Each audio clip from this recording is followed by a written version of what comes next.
Our coverage of the NASCAR Nationwide Series at Chicago is being brought to you by TireRack.com. Research, buy, deliver, install Tire Rack. And by the Dale Jr. Division of the U.S. Navy.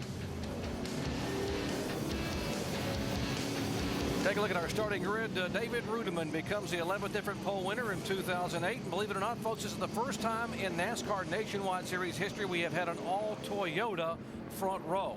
While you look to see where your favorite driver is starting, let's visit with our in-race reporter, the 2003 Cup Series champion, Matt Kenseth, who starts in 19th in the Valvoline Ford. Hey, Matt Kenseth, Rusty Wallace, ESPN. You got us? That's Rusty. Matt, we got an ESPN mailbag question for you tonight. And the question is, what's it feel like out there racing on a racetrack with just freshly lit? I mean, is it going to be a big difference for you? What are your concerns about that here at Chicago? That's the thing, I guess we don't know yet here. We haven't had any practice at night. We were supposed to qualify at night last night with our Cup car and got rained out. So we don't really know. It's going to be a learning experience. Looking forward to seeing what the track does. Hopefully we can learn something for tomorrow night. Matt, are you worried about the vision out there, though? I mean, I know you said you haven't practiced tonight, but there has been no practice under these conditions, and this is the first time at this particular track. It's a unique shape with a big D shape in the back straightaway. What are you thinking about that, buddy? Well, I think the vision deal is going to be the same for everybody, obviously, so everybody's going to have to adapt to it. And these days, these lighting systems are so good, it hasn't been a concern on any of these tracks. So I'm sure it's going to be good. I think the fans will enjoy it. It's been pretty hot here. It's starting to cool down, so I think it'll be a good race. All right, man. Have a great race. We'll talk to you later. Thank you. Pierre Coutel is making his debut tonight as crew chief for the 17 car after winning a championship with Carl Edwards a year ago. Why don't we visit with PK? 800, 3800. Hey, PK, Andy Petrie up here in the booth. You got us? Yeah, Andy, I got you there. Hey, PK, good to see you back at the track. You know, you're here with Matt Kenseth, and you're not in that championship chase like you've been in the last few years. And does this open up options for you to gamble more, maybe to get a win instead of just trying to race for points? Yeah, absolutely. Every time that you don't have to worry about the big picture, as we always put it, gives you a little more window of opportunity. Do you see yourself doing that on pit road, trying to get Matt up? I see you guys are starting about, what, 19th tonight? Yeah, definitely we got that possibility. I think we've talked about that earlier, and there's some opportunity to shoot tires, maybe some fuel only get us up there. I think we're going to definitely keep that in mind. Okay, PK, y'all have a good race. Maybe we'll talk to you later. Appreciate it. All right, man, 3,800 is... Watch for that guy to gamble tonight to try to get his driver toward the front in a hurry. Take a look at other high-definition onboard cameras. Mike Bliss starts 21st in the Miccosukee Chevrolet. Mike Wallace 17th in the Geico Toyota. Greg Biffle, former series champion, 27th the City Financial Ford. You've already heard from Matt Kenseth in the Valvoline Ford. Kyle Busch has led the most laps the last 2 years. Here starts 10th in the Z-Line Designs Toyota. Kevin Harvick, last year's winner, 4th in the Camping World Chevrolet. Stephen Wallace, 20th in the Jimmy John Chevrolet. And an ailing Brad Keselowski, 13th in the Navy Chevrolet. By the way, Brad Keselowski has laryngitis, having trouble talking here tonight. One guy we will be talking with is our ESPN over-the-wall cameraman who will change the front tires in the 20 car of Tony Stewart, DJ Kopp. And DJ, you guys just missed the pole and qualified second. How did that impact what's going to happen for you on pit road? I got to tell you, every time you qualify on the pole, you automatically go ahead. The crew chief picks the #1 pit stall, and the main reason is because of where the location is. There's the exit to their pit box, and about 20 feet later, there's another line. That's the exit of pit road, so they can drop the jack and across this line doing about 10 miles an hour. Now, the time it's going to take everybody else to get up to pit road speed of 45 is the time that they save on pit road. So it saves the pit crew about 1.5 seconds to 2 seconds. Thank you, DJ. We'll watch for that advantage. It may be further up pit road as you guys try to get Tony Stewart out. Let's check in on final stories in the pits, beginning with Jamie Little. Well, Doc, all 7 races that have been run here have been under the sun. As we've been talking about and documenting tonight, we're going to end under the lights tonight. So the crew chiefs, they have an extra challenge. I talked to Drew Blickensderfer, Carl Edwards' crew chief, and he told me he brought the exact same setup from this race 1 year ago. He's hoping it'll be a good baseline, but it's definitely not going to be exactly what he needs. These crew chiefs are going to be relying on pit stops tonight to make the proper adjustments as this track cools down and changes. Shannon Spake? Well, Jamie, because there are so many unknowns coming into this race, a lot of teams will rely on their teammates. And the 18 and the 20 have taken sharing information to a whole new level. Jason Radcliffe and Dave Rogers actually communicate from on top of the pit box, and they do that by using this IM system. They share chassis changes, air pressure adjustment, how those changes affected the setup of the car. This is a system that they have used all season long, and this is a system that they said have helped lead them to their 12 wins. Dave?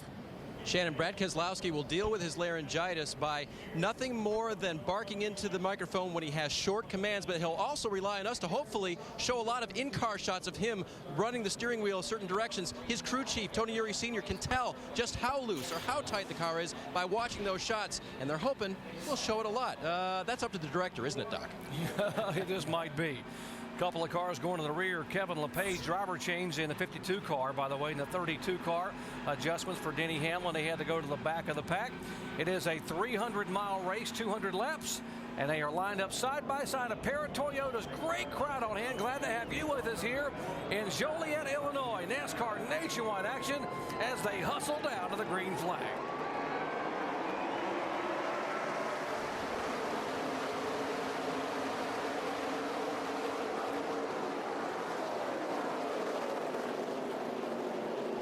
And they go by Tony Stewart on both sides as Tony's car just does not get it going and gets a little punch. Yeah, it looks like he missed a gear on the start and actually got hit from behind by another car. Looks like he's going okay right now. Yeah, it looks pretty good right now, but Kevin Harvick really hit him hard in the back of that car. We got to get a look at Kevin's front end here pretty shortly because he really walloped the back of the 33 car of Tony Stewart. Stewart must have missed a gear or something went wrong, guys. There's the advantage as Reutemann will lead the first lap, and it will come by with Reagan, Castle, Burton, Harvick, Bowyer, and Stewart has slid all the way back to 14th position.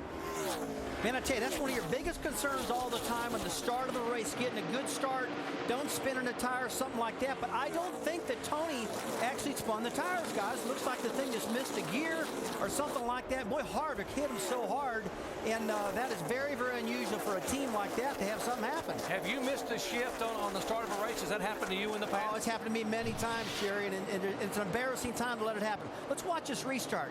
See David Reutemann get going. Kevin Harvick's behind him, and Tony just stops. He pulls it in gear, and the car doesn't go. Look at the damage on the back of the 33. Now, I don't think that's going to affect him much, but he's definitely got some damage right there in that car. Well, I missed the shift, and it made a hell of a racket, but we're good to go. Yeah, that's the worst possible situation you could have as a front row starter missing a gear. I mean, everybody's up on the wheel trying to get the best start they can. It's amazing that didn't cause a huge wreck. And for you Tony Stewart fans, he's up to full song trying to reel in these guys. And how about the 29 car? Jeff Burton told us in Countdown, he said, I'm going to be a little loose early on, but the car's going to come to me about halfway. I think it's coming to him here at lap 4. This car looks really good right now, and it's still a little bit of sun on the racetrack, so I don't think the track has gone through that transition phase that it will later. Hopefully Jeff's car will be as good as it is now, but Reutemann's got a big lead on these guys. He's pulled a couple seconds on them. Yeah, he's got about 3 or 4/10 of a second for speed on the 29 car, Jeff Burton. But just like you said, Andy, this track is going to change a lot. It's going to be like this for a while until the sun sets. And everybody's car is going to change. It might be loose, tight, but something's going to happen. Again, to remind our viewers that they have never run here at night. They did not get the late practice they were wanting to get yesterday because it was washed out by rain showers. The only practice they had was just after lunch yesterday, and they qualified early in the day. Here they go 3 wide. These guys coming to the front. Greg Biffle in the 16, Denny Hamlin, and right behind the 66 of Stephen Wallace. Boy, I tell you what, Denny Hamlin's flying right now. He started in the back of the pack and worked his way up this quickly.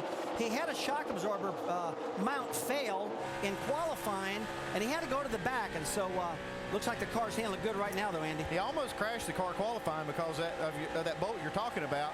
And they had to go back through inspection. They had to change some things on the car, and that made them have to start in the rear. They're lucky they didn't crash the car in qualifying, but it looks like it's handling pretty good. He goes by Stephen Wallace like a rocket. And to make matters worse, he only got a handful of laps of practice in that first session yesterday, so they are running on about 10 laps of total track time here for that 32 car. Here comes Greg Biffle. The Biff also had his troubles in qualifying. His car was almost sideways qualifying, and I know that's why, they had their car set up loose for this night racing, and it just makes it so difficult to qualify. You just really got to be careful when you go qualify. You want to get a good qualifying run, but your cars are very, very loose. And you got to rely on how that practice session went. That for only one they did have. They did lose the second one, but that first one they had was everything they had. They had to make sure that car was good. Some of them weren't, and you're seeing it right now. A lot of them sliding around out there.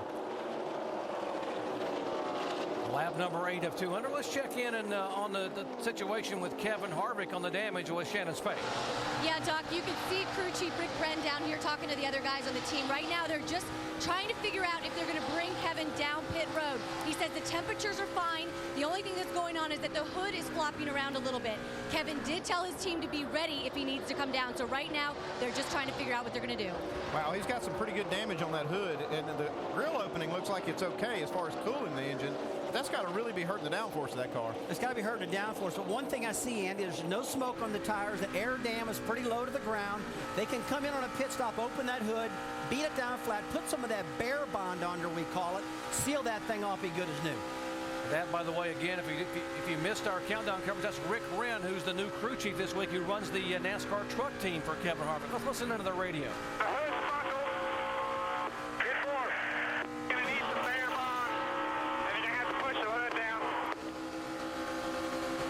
Looks like they heard you, Rusty. That bear bond's fix-all. That's like that 200-mile-an-hour tape we used to use, Andy. If you get a crack in the hood or something, just put it on top of there, and that really helps a lot. 17 car, Matt Kenseth now making his way by. That's for 12th position. Let's show you again the start of the race here from Kevin Harvick's on board. Now watch Kevin's hood here. There, one outside. Oh, look at that hood get all bent up like that. Still just 25 there. We got one slow in the middle up there. Just the last thing Kevin Harvick expected was that 33 car not to get going pretty fast. Kevin Harvick, the only two-time winner here in the NASCAR Nationwide Series at Chicagoland Speedway, is yet to win here in 2008.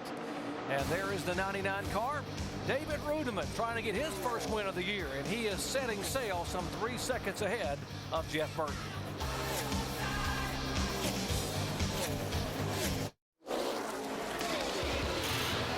Welcome back to Chicagoland Speedway. Here's the motorsports calendar. Tomorrow, NASCAR Now, 10 a.m. Eastern time. How about some IndyCar action under the lights? Marty Reed and Company tomorrow night, 8 o'clock Eastern, up in Music City, Nashville, Tennessee.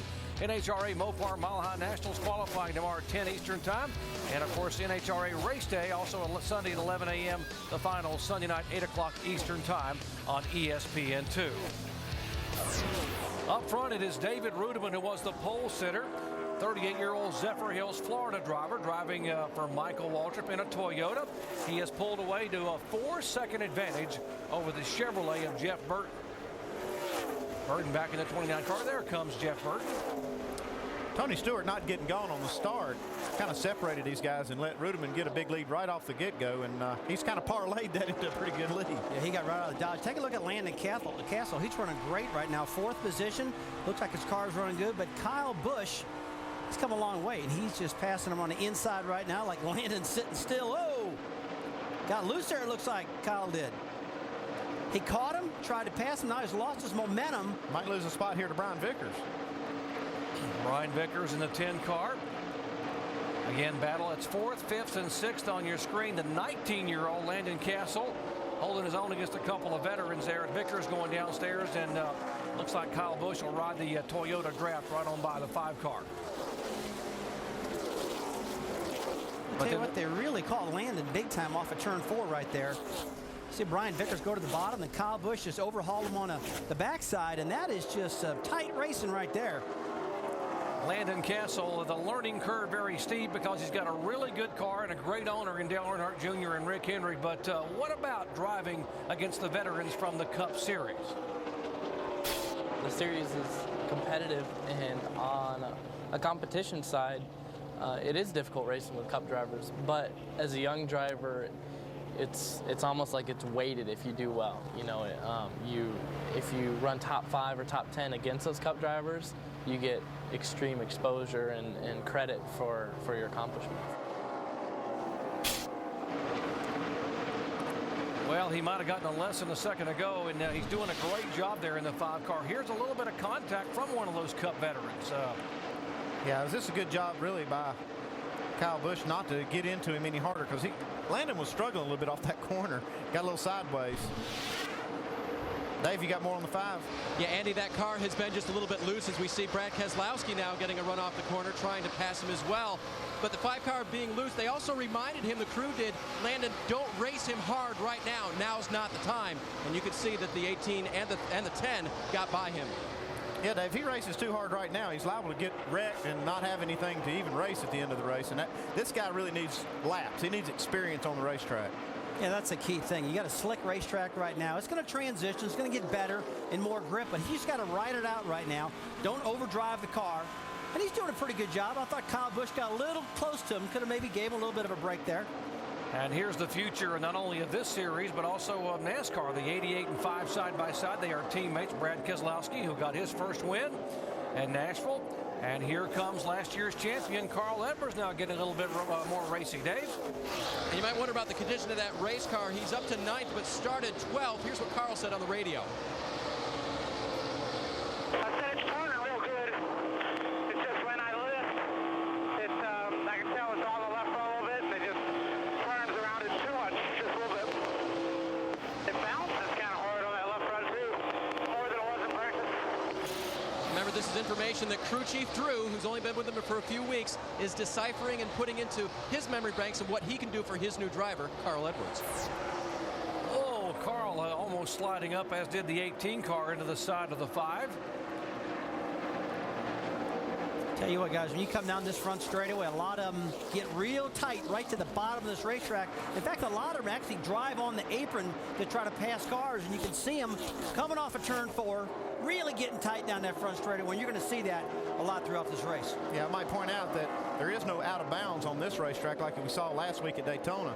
These guys can use the apron, and you'll see it. You'll see them use the apron on the front straightaway to pass each other. I tell you, there's a lot of times, Andy, I question why NASCAR lets that happen, too. I mean, you got a white line down there, and it's a pretty abrupt change when you go off the track down on that flat part of the apron. It kind of upsets the cars, but the guys just use it, and they get away with it. Carl Edwards on his way toward the front. Landon Castle trying to hang on to those early adjustments. And here's the guy they're chasing in the 99 car pole sitter, David Reutemann. The Chasees are current points leader, Clint Bowyer, trying to win a championship. How about the South Boston boy, Jeff Burton? The guy they're chasing is David Reutemann.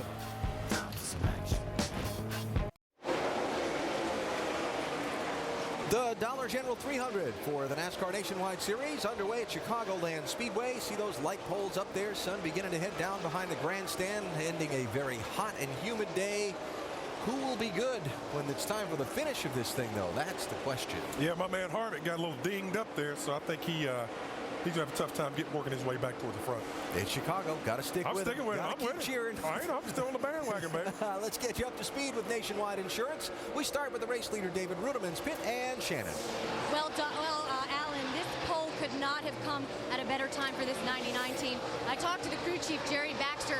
He told me coming into this race, it's the most nervous he's been coming into a race. And that's because he said last season at Chicago, it was the worst that they ran all season long. It wasn't their worst finish. They just ran very poorly. In fact, on Monday, Michael Waltrip called Jerry Baxter into the office, shook his hand and said, congratulations, you finished 17th. So definitely a pole was needed for this 99 team. Now right behind him, Jeff Burton, very happy with his car coming into this weekend. He said the car turns too good. He said that's something he never says about the car. Right now, Jeff Burton says the car's just a little bit free on exit. Jamie. Well, Shannon, Brian Vickers back in the field, hasn't raced here in Chicago in a nationwide car since 2003 when he won the championship. Said he's excited to be back, especially because it'll help him for tomorrow night's Cup race. But right now, he said he started off loose, but the car's coming around. Now it's actually a little tight on exit, but pretty happy in that 10 car sitting third. Dave? The 2 car of Clint Bowyer has gone forward since the start of the race, but it's transitioned a little bit. Started out just a little bit too free, wanted to spin out on him. Now it's tight in the center, so they're going to have to watch that transition. They're nearing the end of a run, but they don't want that to happen quite as fast as that might have this time. Shannon? Well, right now, Kyle Busch in that number 18 car, he says that it's just a little bit tight center off. I ran into Jason Ratcliffe, the crew chief, before the race. He had a really concerned look on on his face. This is a brand new race car they brought to this track, and they have worked on this car all weekend long. They were the very last car out of the garage to line up for qualifying. A lot of hard work to get this 18 on the track this weekend. Dave? Brad Keselowski closing in on him out in that 88 car. Started the race in 13th, has moved his way up. Bad news for him, car is just a little bit loose. Good news, he was able to tell the crew that. His laryngitis not bad enough to keep him from communicating verbally with his crew. Behind them, a few car lengths, is the 60 of Carl Edwards. You heard on the radio, working to try to find the handle on that car. Again, lack of grip on it right now, and the bouncing issue is something they're going to have to work on, changing on a pit stop, which could happen within the next 20 laps or so. Shannon? Well, Jason Leffler in the 38 car saying that the car continues to grow tighter and tighter everywhere around the track. This is a race that Jason Leffler really is looking to do well at tonight. He said the last couple weeks have just been absolutely discouraging. He said his team needs to get back on track if they want to stay in the top 10. Now, of course, Tony Stewart had that damage with Kevin Harvick on the first lap. The car is tight because of that. The guys are going to make some changes when they come down pit road just to free smoke up a little bit. Jamie. And behind him, the run of the night so far, Denny Hamlin has gone up 31 positions. As you noted at the top of the show, he started 41st because of a spring issue on the right rear of that car. They fixed it. He is moving forward. He's a bullet. Says the car is great, just a little loose. He keeps asking what position he's in, and they're saying, guy, just keep doing what you're doing. Top 10 right now for Denny Hamlin. Doc? All right, they get a little harder to pass from here on out. You get into that top 10 now. So we'll see what happens for Denny Hamlin, but certainly he is on the fly in this early part of the race. I'm going to switch men. No, you can't.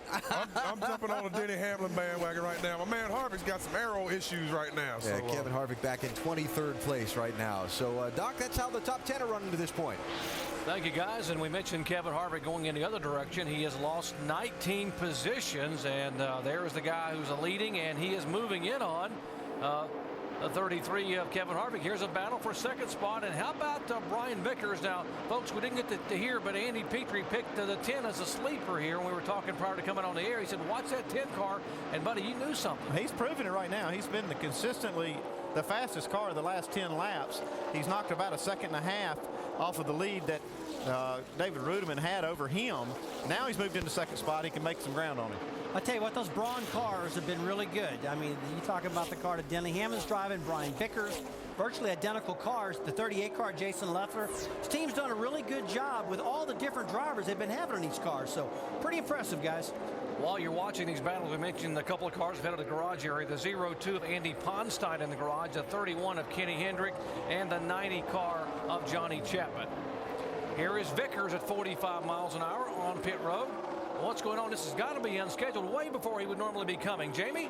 Doc, definitely unscheduled. He had a vibration in the right rear, meaning to him maybe it's going flat. He wants 4 tires. That's all they're going to do. Very unfortunate for Brian Vickers, who, as Andy was just talking about, was the sleeper, moved all the way up to second. Unfortunate pit stop right now for Brian Vickers, guys.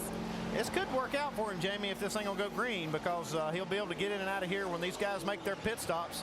He'll actually probably wind up closer to the front, if not leading the race. I'll tell you, the way this race is going right now, it's looking pretty, caution-free at the moment. Just might work out. The cars, for some reason, guys, are getting really spread out at this racetrack. They're not real tight like they normally are, so I don't know what's going on. Maybe it's a transition here. And now we are being told the 10 car was too fast entering the pits, and he will have to do a drive-through penalty. That will definitely cost him. And the big point you made, the big word was if it goes green, and that means the fuel window at lap 55 to 60. He's going to have to hold on for about 15 more laps. Now he's going to have to come back down pit road. Yeah, this is really going to put a dent in his progress, because making this stop is going to really kill him. It was that first segment on pit road that he got caught for speeding, and this pit road, the entrance is really right off the corner. It's one of the hardest pit roads to get onto under green, and especially, I guess, to get down to speed. Yeah, there's a lot of drivers complain and actually miss the entrance of pit road, because you come off the track at close to 185 mile an hour, and man, that cone's right there. Jamie, what's going on down there? Well, Brian Vickers makes that long crawl down pit road, but you don't hear a driver agree with NASCAR too often. He came on the radio when the team just told him he was too fast entering, and he goes, yeah, they're right. Well, if he says they're right, that means he knows he was flying past that cone on the entry of the pits. And I got to tell you, it's easy to do. A lot of drivers did it last time. Dale, go over. Get the water. Get the water to spray on the cylinders. Find the dead cylinder. That is the 60 radio. Dave, you can add more? Yep, Carl radioed in about a lap and a half ago, said, I think it's blowing up. I feel something in it, guys. I think it's something in the motor. So they're going to come down pit road and go right under the hood. Drew Blickensderfer will lead this crew to try to understand what's wrong with it, but they'll get down here and look under the hood. Tough break for them coming in. The car, remember, was feeling funny from the start. Now they think it might be in the engine compartment. Well, that's too bad. We've had two real contenders now having problems right in a row. Yeah, last year's champion, Carl Edwards, third in the point standings, trying to run both full-time in Cup and Nationwide. Yeah, we're just on 7 here. Yeah, they're going to raise the hood and see if they can figure out if it's anything stupid like a plug wire or something like that. But 9 times out of 10 it's something internal. You want to find that out. He's got, you see that bottle of fluid they've got there, squirt that on the headers. They can see which one is cold and identify the cylinder that's actually missing. I have had it a couple times where a spark plug wire would fall off, and you can come in on a pit stop and put it on to get going. But like you said, that very seldom happens because the crews know that can happen, and they don't let it happen. It's got bearing or something going. I mean, it's going to go. We can run it, I guess. We'll follow up on exactly what the issue is with the 60 car. We are about 9 or 10 laps away from scheduled pit stops. We'll take a break and come back with pit stops from Chicagoland Speedway in just a moment.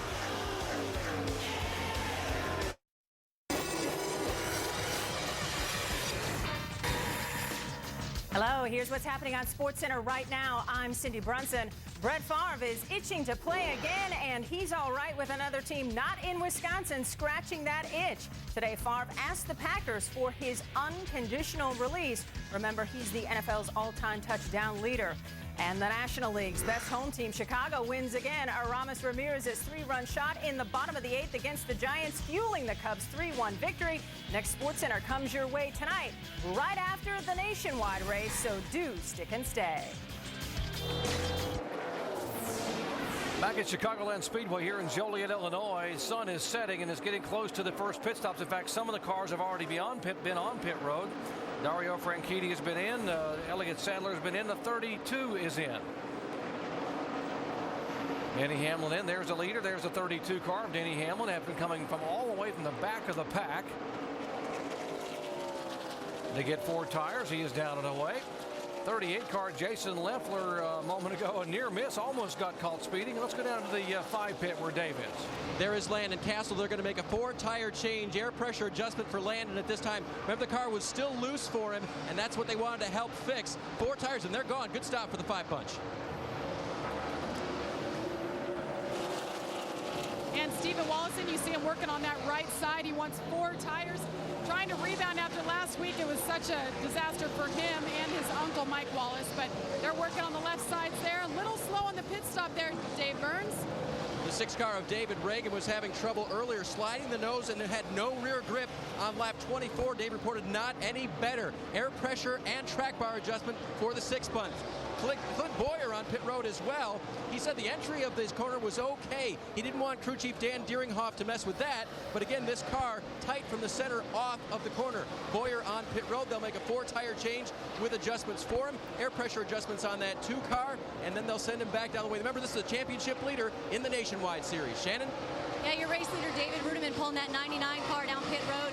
They were not going to make any changes, but they decided to just make a slight air pressure adjustment, saying that the car is a little tight in the center, gets a little tighter as the run continues. This team is really looking for a solid run here tonight. Your pole sitter, David Rudiman. Now, Kyle Busch is pulling his car down pit road right now, that number 18, looking for a solid run for Joe Gibbs Racing, hoping to get his 3rd win with his 18 team. Kyle said to the car, caution on the track. 38 car spinning down, Shannon, coming out of turn 4. Jason Leffler gets the car sideways, gets it in the grass, and slides and stops now in the grass between the front straightaway and pit road. That will bring out caution for the first. Little right rear damage. Balin still looks okay. And you heard what caused it, right rear tire for the 38 car. He will be coming back to pit road, as will many, because we are under yellow for the first time tonight. A lot of cars trying to get on the pit road. You see Tony Stewart now just coming off pit road. A lot of cars trying to get on that entrance, and it was really kind of a traffic jam. I don't know what happened to get Jason out of shape there. It's like everybody decided to pit at the same time, and they all bunched up on the entry, Andy, of the pit road. Got them all slowed down. You saw a moment ago our leader, David REUTIMANN, nearly missed the commitment cone. He was coming in. Well, that would have been disastrous. And you see that's the waving the sign, meaning pit road is closed. Let's see what happened to Leffler here coming out of 4. Oh, he just got loose and lost it. Got that right rear quarter panel up in the wall. Yeah, that was just a classic case, guys, of chasing a loose car and just lost it at that point. Yeah, just coincidentally spun past the entrance of pit road. Let's see what happened with the 18 car, Kyle Busch, on pit road. Everything looks pretty normal so far. Adjustments in the rear window, trying to get the fueling in. Oh, 2 tires. They called off the left sides, probably because the caution came out. He also got caught for speeding off pit road, so he'll have to come back down under this caution. Well, that's a tough call right there. I mean, you see the caution flag fly, and the crew chief's going, go, go, get out of Dodge, you know, because the caution flag's out. Don't get trapped on pit road, and now it's turned into a bigger problem. It's been a big break for a lot of guys that did not get to pit road. See, Jeff Burton's leading the race. Brad Keselowski is second. Mike Wallace is now third. Stanton Barrett now moved up to 9th spot on the lead lap. Big break for him. There's a 20 car, Tony Stewart, on pit road a moment ago. And why don't we go over the wall with our high definition camera and listen and watch as DJ Kopp changes the right front tire. Caution's out. What are we going to do? What are we going to do? 4 gas. Where's our jack man? The caution messed everything up. Still 4, no call off yet. 1, 2, 3, 4, 5. Nice and easy. Nobody thought we were coming in, I guess. I'm not sure. 1, 2, 3, 4, 5. Okay, they're fixing the back. Had some problems with the right rear spoiler. Had to get it fixed. Brewer, maybe you could tell us why that spoiler, that damage, is making us a little tight, and we had to get it fixed. That's pretty good. Now that's how you do it. He's thinking the whole time. Andy, you were a tire changer. You're thinking about everything that's happening and waiting for that call off from the crew chief. That's what he was saying right there is exactly what's going through your mind as a pit crew member. He's just verbalizing it. And we need to go down and see if Brewer can tell us what they were doing to that rear spoiler at our Chevy Cutaway car. Tim? Thanks, Andy. Hey, like we discussed earlier, NASCAR has a 36-inch maximum height, but what it did when he got hit in the rear, it actually jacked the rear spoiler up. Me, I'm all for jacking that rear spoiler up, but in this situation, it made the car too tight aerodynamically, doesn't turn real well. So what they're trying to do is get that ass end of the car back down and get it in a situation to where it's not as much drag on it and alleviates downforce on the rear of the car. Andy? Okay, Tim, that kind of explains what they're trying to do. And one thing with these Nationwide Series cars, they don't have the power the Cup cars do. So they don't want to have as much drag as you would have if you had an unrestricted engine in there. So they probably just wanted to kind of get that knocked down, maybe help the straightaway speed. Here's the 88 car, Brad Keselowski. We said he wasn't feeling well. Well, what about the car, Dave? Well, you saw, Doc, during as he came out of corner number 2, he's running on the flat part of the racetrack, and then he's switching the car back and forth to try to wash that fuel over into the pickup on the right-hand side of the car. So he's going to try to bring it to pit road without having stalled it, but if you put it on the flat part of the racetrack there and swish it around, hopefully you can keep that thing under fire. And one thing that happens, Dave, is when they jack up, the first thing they do is they jack the right side of the car up, and that takes the fuel away from the pickup, and it'll stall, and it sometimes takes a long time to get that car refired. The fuel window was 55 to 60 laps. They will come down. This will be lap 58. And now Jeff Burton and Brad Keselowski and some of the guys who have not pitted will be able to get on pit road as we head down to Jamie. Well, that was a close one. It could have been a Sunoco fuel issue for Mike Wallace. He was down on the apron, coasting, almost out of fuel. You remember back to 2004, he was leading on the last lap, ran out of fuel and lost the race. So they made it in just in time. Dave? Jamie, the motor's still running. So far, so good. Now we have to get all that new Sunoco fuel back up to the front of the car. 4-tire change, slight air pressure adjustment. The car is really good, according to Brad. Shannon. It's tight for Jeff Burton on that 29. This team built in a lot of adjustability. They are going to take a spring rubber out of that left rear tire, guys. 4 tires for Jeff Burton, air pressure adjustment. Watch the race off of pit road, and you'll see where they who was moving up and who was moving back. Spring rubber in the rear for Burton. What are we doing? That was a perfect opportunity to do that because not many cars on the lead lap and on pit road. It takes a little time. They pull that spring rubber out to soften that spring up and help free the car up. Trying to free up the 29. He was trying to chase down one tough Toyota. We'll see if that can do it or not. We'll come back with a green flag in just a moment.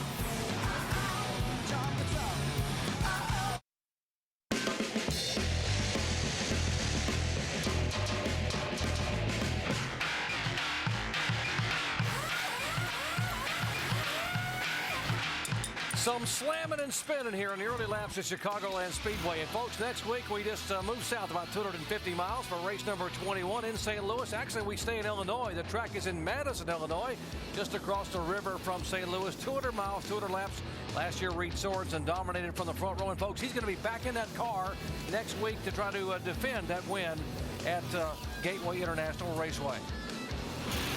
Our lucky dog under this caution flag is the 70 car. He was our Aaron's lucky dog, first car a lap down, and he will get the Aaron's free pass to get back on the lead lap, and that is Mark Green. Leaders are in turn 3, and we've got Brian Vickers actually leading this group. He's 1 lap down. He's actually just about 2 laps down, but he's going to start up on the front. You see David Reutemann there, the leader. He is in the mid-pack with all these cars in front of him, so you can able to see David has got a lot of traffic in front of him. There's KESELOWSKI in second spot, Brad KESELOWSKI. Jeff Burton. You're going to see a big scramble for these cars trying to get laps back. Pace car moves away. Glad to have you with us here, Chicagoland Speedway. Lap number 60 of 200.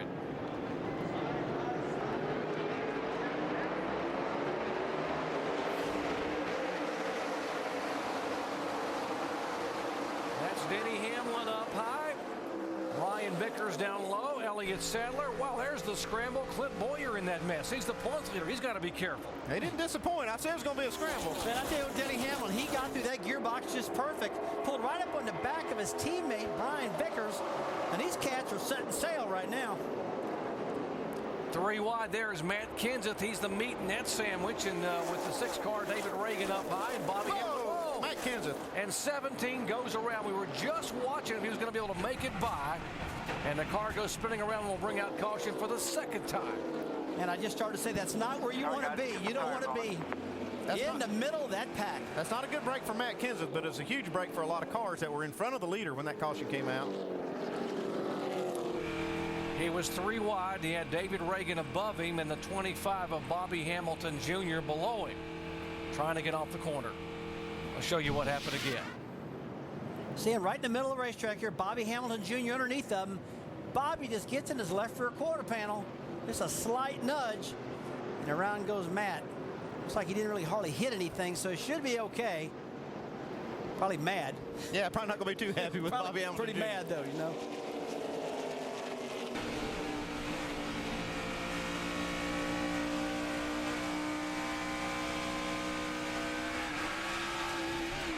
Well, at that point, what you got to do is turn the wheel up, is stay in the throttle, and drive that car wide open under the throttle down in that grass. You don't want that thing to get up in the wall on you. Watch David Reutemann, the leader, now having to weave his way right in front of him. Does a great job. Just keeps the car straight. Matt does a good job of getting out of the way. All these guys are real pros. Mike Bliss in his Chevy. Keep coming, still outside, caution is out, Rusty, used to hear veteran drivers tell young drivers when you see an accident, you basically just drive through it, stay off the brake pedal and drive the car. I mean, is that what you tell your son and other young guys when you give them some experience? No, I don't tell them that. I mean, it's different situations, Jerry. If you're at a speedway and a guy goes up and hits the wall, you know he's going to come off the wall. So a lot of times you actually aim for the wreck, knowing he's going to slide out of the way. But on these flat racetracks, like the exits of turn 4 here at Chicago, a lot of times the guy will spin and he'll stay up against the wall. So you got to go down low. So you got to do what the situation calls for. And you know what? It just takes experience to figure it out. And that's what these guys are trying to get. Let's get the update on the 17 car with Jamie. Doc, I think Matt Kenseth is the calmest driver I've ever heard. He just comes across the radio after that happened and said, all's good here, guys. No worries. Just let me know when the pits open. So the pits are going to open this time. Matt Kenseth making his way down pit road. He will take 4 tires, but he said the car is good. No damage. Remember, he's working with PK, Pierre Cattell, the first time ever as a crew chief, guys. Jamie, a host of cars will come down as you see PK waiting on Matt Kenseth. DJ Kennington also coming down. 10 car, Vickers is there, Clint Bowyer is there, Tony Stewart, David Reagan, Bobby Hamilton, Mike Bliss, and we go down and watch the 17 pit stop here for Matt Kenseth. Yeah, they have to get those tires off the car because I'm sure he didn't do him any good when he spun them in the spun them around, got in the grass. No, I guarantee you those things are flat spotted and tore up, and you got to get some fresh ones on there, or at least have a shot for the team to look at it. Most of these drivers just topping off in field, Denny Hamlin, Brian Vickers, and here they're still working on the 20 cars. Shannon? Yeah, they're still working on that right side fender, Doc. They made some major changes on that last pit stop. 2 rounds of track bar, big air pressure adjustment.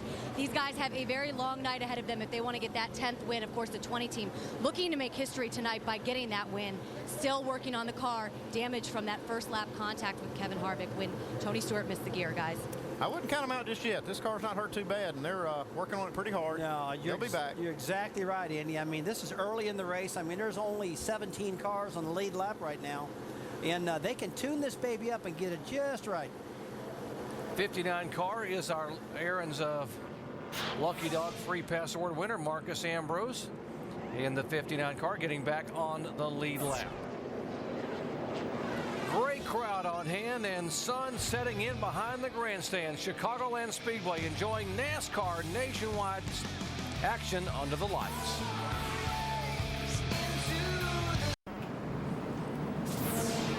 Welcome back to Chicagoland Speedway. Just completing caution number 2 on the night. There are 18 cars on the lead lap. David Reutemann has led twice for 60 laps. He is our leader. Brad Keselowski, Jeff Burton, Mike Wallace, Jason Keller. That's the top 5. Kelly Byers back in 6th. As the pace car getting ready to pull off. And they're telling us that they are actually going to call off the start because there is some debris on the racetrack. And NASCAR is saying, the spotters are saying they see on the track. So that's why you see Kevin Moss still holding the yellow flag out from the flag stand. A lot of cars getting a break right there with that caution flying right in the middle of green flag pit stops. Jason Keller up there in the top 5. Kelly Byers right behind him. Mark Green in the top 10. He's running 9th. Tell you what, those cautions really scrambled up the running order right here. I mean, only 17 cars in the lead lap. Actually, 18 right now. And you wouldn't think there'd be only that little cars in the lead lap. Only 66 laps in a race. Another break for the 20 car, Andy, to come down and get some repair work done there for Tony Stewart. Yeah, quick thinking by Dave Rogers to go ahead and take advantage of this extra lap they're getting and work on this car a little bit more. They've got it looking pretty good. Like I said, I wouldn't count this 20 car out of this thing. As a crew chief, when you look at that damage, what concerns this guy the most when he sees what's happened there with the right rear fender and quarter panel? What he wants to do is get that right side of that quarter panel flat because they use that quarter panel to make a lot of side force, and they don't want anything to fall off of it, like that back bumper. They don't want it to start working its way loose. They could get black flagged if they had a loose piece of that, so that bare bond will hold that. See how they stick that on there? It is super adhesive.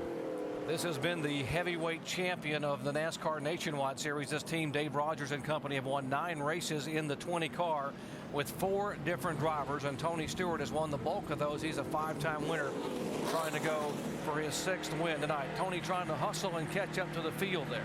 Yeah, well, this scramble's not over for these cars trying to get a lap back. We got cars in front on that inside line that are 2 laps down and trying to get these things back, and 1 lap down cars behind.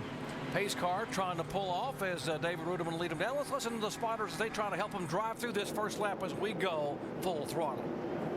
Where's in there, boss? Pace car saying, let's be ready. Let's be ready. Let's land back just a little. Be ready. Get ready. Green flag, green flag, green, green, green, green. Pick up this side, clear. Still there. Still there. Clear, clear. Outside. Still 1 inside there, 1 inside. Inside. Bumper, 25. Clear, all clear, all clear. There you go. Nice clear. Keep digging, brother. Door, corner. Clear on the 47. Clear, buddy. Trying to move. Got it low. Still clear. Good. Keep doing what you're doing right there. Clear, huh? Yeah, you got the lane. You got the lane.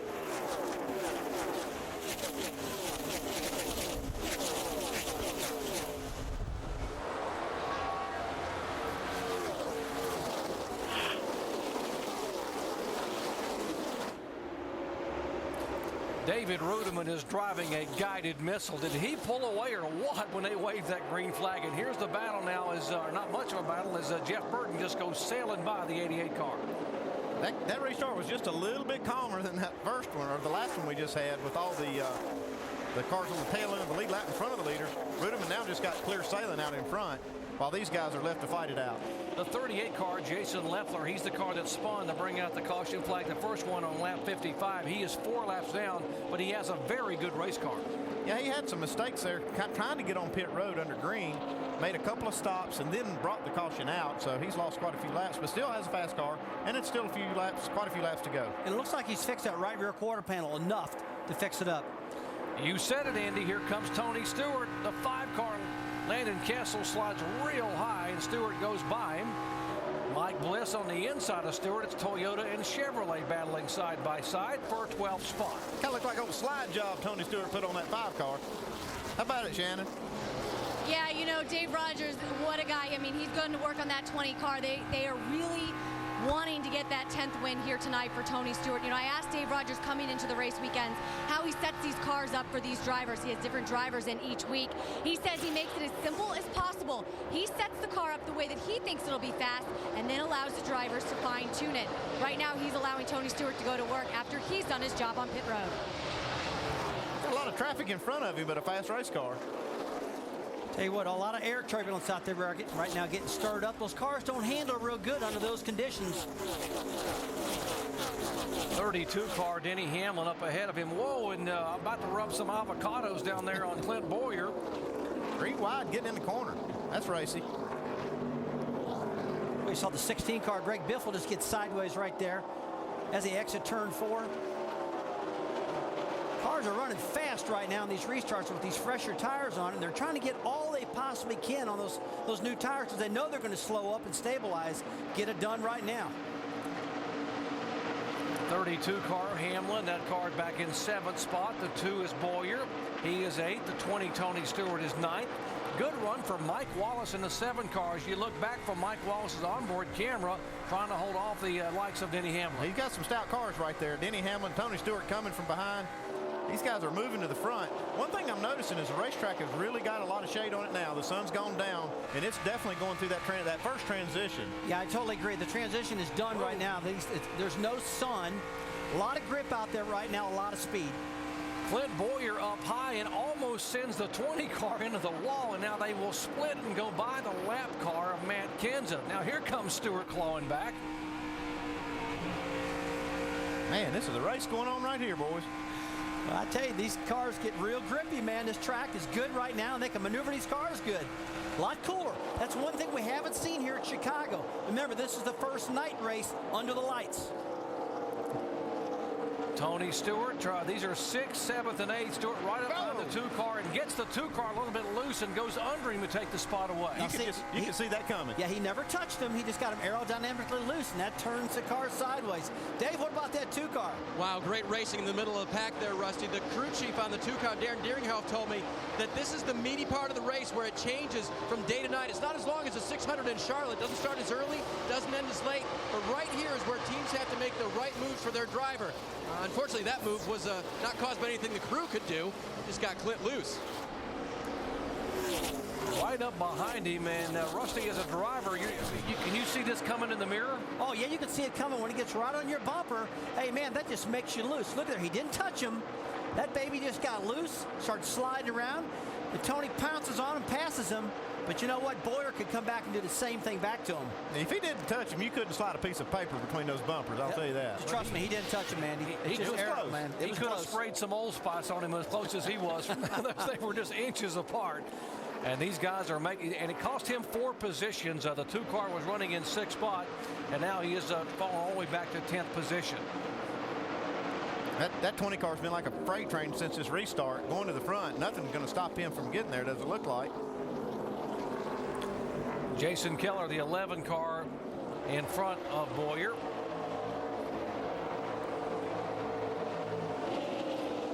Here are the guys that are on their way to the front. Denny Hamlin. Jamie? Well, Doc, we always talk about the 18 and the 20 and their Toyota power, but, you know, I talked to the crew chief on this 32 car regularly. Tonight he's crew chiefing for the 10, Trent Owens, and he told me what's so great about Toyota and their crew chiefs. They have an open notebook policy. After the practice, actually this morning, after qualifying, they all got together, shared their notes, and he said it's so beneficial for smaller teams like Braun Racing. They can all get on the same page. He said the 18 and the 20 don't come to these meetings usually because he said, I don't blame them, they don't need to, but it really helps them in times like this, and it's showing with Denny Hamlin, who started 41st, and he's already worked his way up to 6th. Shannon? Well, Jamie, Dave Rogers, crew chief for the 20 team of Tony Stewart this weekend, he told me that the thing that keeps him up at night is winning this Owners' Championship for Joe Gibbs Racing.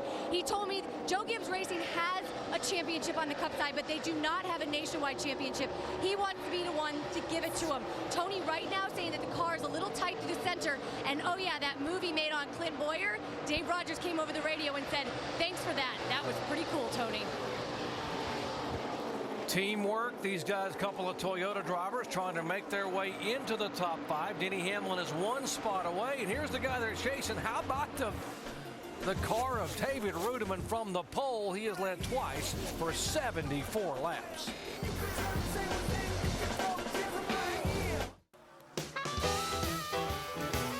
The Windy City of Chicago, great sights at some of the greatest sports venues of all time. Yeah, take me out to the ballpark. How about legendary Wrigley Field? And this weekend, little NASCAR on ESPN comes your way from Chi-Town. NASCAR Now will update all our coverage tomorrow morning, 10 a.m. Eastern time. How about some IndyCar action from Nashville, Tennessee tomorrow night, 8 o'clock Eastern. NHRA Mopar Mile High Nationals qualifying tomorrow at 10 Eastern time. NHRA Race Day on ESPN2 Sunday at 11 a.m. And, of course, the Mile High Nationals final Sunday night, 8 o'clock Eastern time on ESPN2. We welcome you back to the Dollar General 300, and our leader is David Reutemann, and he has been our leader, but might be having a few issues up front here with the 99 car. We take a look at this. He exits the turn, and boy, just kisses that wall. Doesn't look like he bends anything, but I wouldn't want to go that close again, that's for sure. Well, he's had the best car in the race so far. You don't want that kind of a deal to cause damage to your car. Shannon? Yeah, look at that mark on the wall. As you guys are guessing, David Reutemann tight on exit for that 99 car. That's what he's saying over the radio to his crew chief.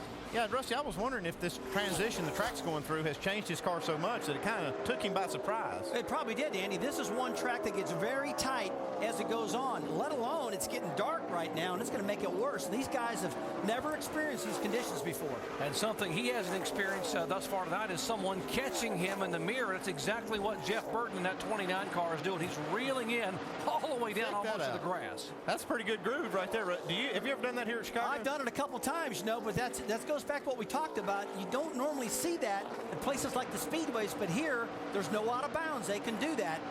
And maybe he's just trying it out right now. See how it's working so he can use it later. Let's see if Jeff Burton will do that again. It's 18 degrees in the turns, 11 degrees in the tri-oval. And he stays up behind the 99 car that time and doesn't go all the way down near the grass. 33 car, by the way, that's Kevin Harvick. Battle for 6, and how lucky is Kevin Harvick after almost being lapped right before the first caution came out. He's now being shown back in the top 10 despite the damage on the front of his car. Shannon? Yeah, Doc, pretty lucky, I would say. He was as far back as 23rd at one point in the race. Right now, as you can see, that beer bond, he's a little bit concerned about that coming up. He says it's flapping around a little bit, but that is it. He says the car's fast, it feels good. That's his only concern. As we see the lead change right now, Jeff Burton takes the lead. Second time tonight Jeff Burton has led, and it's the first time though he's been able to actually go by the 99 car under the green. He will take the lead and now lead for his 6th lap of the evening. Yeah, the 99 car was getting tight and caused him to get in the fence, but I think that contact has actually hurt this car. Well, he could have bent the toe in on the right front, which would cause the car to handle bad. But Andy, one thing I want to know, did he hit it with the right front or the right rear? We don't know yet. Caution down for debris on the front. You heard it. We are being told the debris might have come out of the back of the 20 car off of some of that torn up sheet metal. It is red and looks like the colors on the 20 car for Joe Gibbs Racing, but in any event, the caution is out for the 3rd time tonight, lap 89. It's going to be a big break for Brian Vickers. He raced hard to get that lucky dog spot, and he was there when the caution came out. He was as fast as those leaders, too. He'd caught them. He'd run those guys down. And he's had a fast car all night long, just bad problems. But like we said, it's a long race, 200 laps. He can get this thing back pretty quickly. Brian Vickers had the unscheduled stop on lap 40 because he had a loose left rear wheel. Now he will get back on the lead lap. And there's the back of the 20 where they tried to put some tape and hold some of that sheet metal together. Now you got to remember, he got hit right in the back of the car. And Andy, what I'm seeing on that last shot we just saw, it actually broke out that center piece. in the back of the bumper, and that's what we saw laying on the racetrack. Yeah, probably not going to hurt the car at all to lose that. Matter of fact, it could even help it. But he's lucky not to have gotten a black flag from it.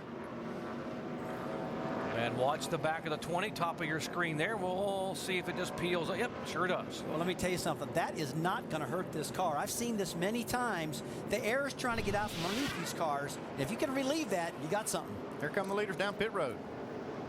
It'll be lap 90, 45 miles an hour. They're headed down to you, Jamie Little. And Denny Hamlin continues his solid run in the same car that Kyle Busch won with in Charlotte. He said, just snug me up just a little bit. A wedge adjustment, small air pressure adjustment, 4 tires for Denny Hamlin. Dave? Jamie, same complaint from Brad Keselowski, a little bit loose. They're going to change the air pressure in 4 of those tires to try to tighten the car up. Shannon? Well, Dave, remember on that last pit stop, Jeff Burton took out a spring rubber. He still needs to be loosened up just a little bit. They're going to try to do that with air pressure. They're saying 4 tires for the 29 team and fuel. Toyota top, Chevy middle and bottom. We'll see a great pit stop for Keselowski, Pop Fury and company. We'll see, and still the 29 car on pit road for Jeff Burton, and they are leaving in a lengthy stop for Burton. He is finally down and away. That's a tough break for the 29 car. He'd worked his way all the way to the lead. Gave up a ton of spots right there. Boy, look at that 88, though. Picked up 2 spots. Great pit stop for Brad Keselowski. And we're continuing on the 33 car of Kevin Harvick, last year's winner here. The only 2-time winner in Chicagoland. That was Brad Daugherty's pick before they had damage on the front of the car. They're trying to get him fixed. Back with the green in a moment.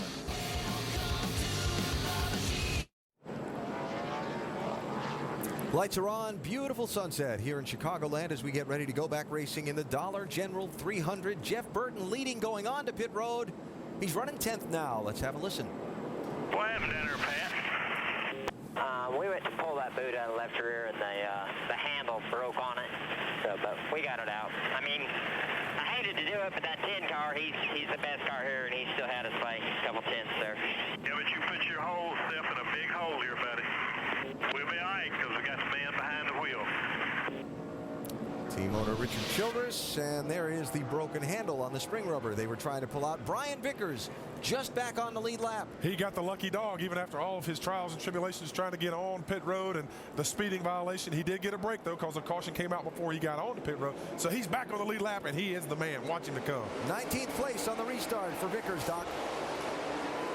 Thanks, guys. Brad Keselowski, the 3rd different leader here tonight. And don't you love it when you hear Richard Childress tell your driver, we got the man behind the wheel, and you're the man. Yeah, and Jeff Burton definitely is the man behind the wheel. And he'll just methodically move his way back up through there. If he's got a good enough car, he'll still get the win for him.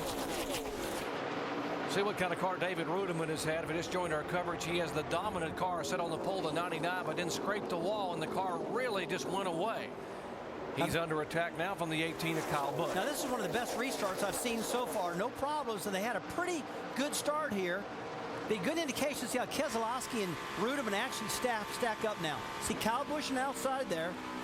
First time we've seen him back up front again, back on track here. Takes the lead off of turn 4. First laps he will have led tonight. He becomes our 4th different leader. There have been 5 lead changes. And now Kyle Busch, who is a 4-time winner this year. 3 of his wins coming in the 18 car, takes over here at the track where he led the most laps not only last year but also in 2006. Check this out. Matt Kenseth is a lap down. He's got a fast race car too, and he's in that lucky dog spot if the caution comes out. And he's racing his teammate Carl Edwards for that spot. You can see Carl right behind the 88 car, Brad Keselowski. And Andy, that's exactly what they're thinking. I mean, they're not thinking about winning the race right now. They're trying to get that lucky dog. Hey, man, first things first, and they got to do that. Even their teammates race each other, get it. Still plenty of time. We're not even halfway yet. We're 4 laps away from halfway here, so lots of time for either one of those guys to get a lucky dog and get back into contention. Yeah, how things have changed, though. That 99 car was gone on those starts earlier. Now you see he's not even able to hang with Kyle Busch in this 18 car. Let's update the Carl Edwards saga in the 60 car. Dave? Yeah, Doc, went down there to check on him because I looked on the scoring monitor and they were running times with the leaders. They were 2 laps down at that point. They've gotten 1 of those laps back, and now he's racing his teammate Matt Kenseth for that lucky dog position to try to get back on to the lead lap. Asked Drew Blickensderfer what was wrong with the motor. He says, I don't know. I haven't asked Carl if it still sounds bad. Carl thought he was losing speed, but again, the times are good enough to be with the leaders. So for right now, they ride it. They've got a car that works well that they can get back on the lead lap. Could contend for the win. That's kind of weird. You know, he thought he really had a blown engine, was ready to pull it behind the wall, decided to go out there and ride it out, and now the car's just as competitive as ever. Well, I tell you what, he thought, just like you said, he smelt the oil. He thought the engine was seizing up. You know, I've had it a couple times where the carburetor would kind of load up, and it give you that same feeling when I was racing, but evidently something like that happened to Carl. 2 laps away from halfway point, Kyle Busch in the 18 car. 4-time winner, showing the way in his Busch. Reutemann, Brad Keselowski, Biffle is all the way from the back of the pack all the way up to 4th position. Tony Stewart. How about this 10 car? Brian Vickers, he's got a strong race car, started in the back on this restart. Pulling up behind the 5 car. I'll tell you, one thing I like, guys, the second groove of this racetrack's really coming in. This is something we predicted, and I wouldn't doubt you see that 3rd lane come in also. A lot of momentum up there right now. Kelly Byers, the young Wisconsin driver in the 47 car, running around along beside Vickers. Jason Keller in the 11 car in the top 10 in the point standings, the long-time series veteran. He's working that upper groove pretty well. One thing you got to remember, these guys have not been back to this racetrack with this engine combination. They're about 80 horsepower off what they were last year. The track right now is all about momentum. Keep those cars wound up, and that's the reason this second lane is so important to do that. It's almost like you can't even use your notes from last year because we're here at night. We got a different engine combination. Everything's different this year. Looking over from Stephen Wallace's onboard camera, Landon Castle trying to go by. A 20-year-old and a 19-year-old battling. Talk about the future of this sport being in good hands. A little 3-wide action. Look down below. Whoa, here comes that 10 car. And I'll tell you what, Steve Wallace's car was nowhere at the start of the race, and man, it cooled off, and that thing started taking off now. A lot of the cars are a lot different since his sons went down. Ryan Vickers said, you know, I'd like to wait on you guys to battle, but I'm in a hurry. I got to go. Yeah, I need that clean air. Let's see what this car will do now. 11 car going by Keller. Let's see what the 10 car can do now. Some clean air in front of the 5. See if Landon Castle can hook up with Vickers. And he is hugging the bottom of that line coming off the corner. One stout race car. I can tell you one thing, guys. There's nothing wrong with clean air. That's Mr. Feelgood when you get to have that clean air. Jamie? Yes, it sure is, Mr. Feelgood. And you guys noted he got lucky on that last stop. He came in and said the car was good, no adjustments, just 4 tires, but he got himself back on that lead lap. That's the key. He has got a lightning fast car. They told me they are capable of winning. A lot of extra pressure. Dollar General on the car, and it is the sponsor of the race, so they're looking to bring home a victory. Brian Vickers, fast every time he's in the car, but has not had the results that this team was looking for. So keep your eye on the 10 car. Pass for position. Thank you, Jamie. To 29, you talked about he would slowly and methodically make his way back, talking about Jeff Burton going by the 20 of Tony Stewart. And if you just joined our coverage, the pit stop, they had a problem getting the handle out of a spring rubber. Cost to the 29 car 9 positions on pit road. He came in as a leader and came out in 10th spot. Yeah, we heard Richard Childress questioning that move and why you would do that. But Pat Smith knew that he couldn't beat that 10 car the way they were, and he wanted to make a change. I like how Richard did that. He kind of chewed out the crew chief just a little bit, then come back and patted the driver in the back and say, hey, buddy, you can get her done. Bail us out.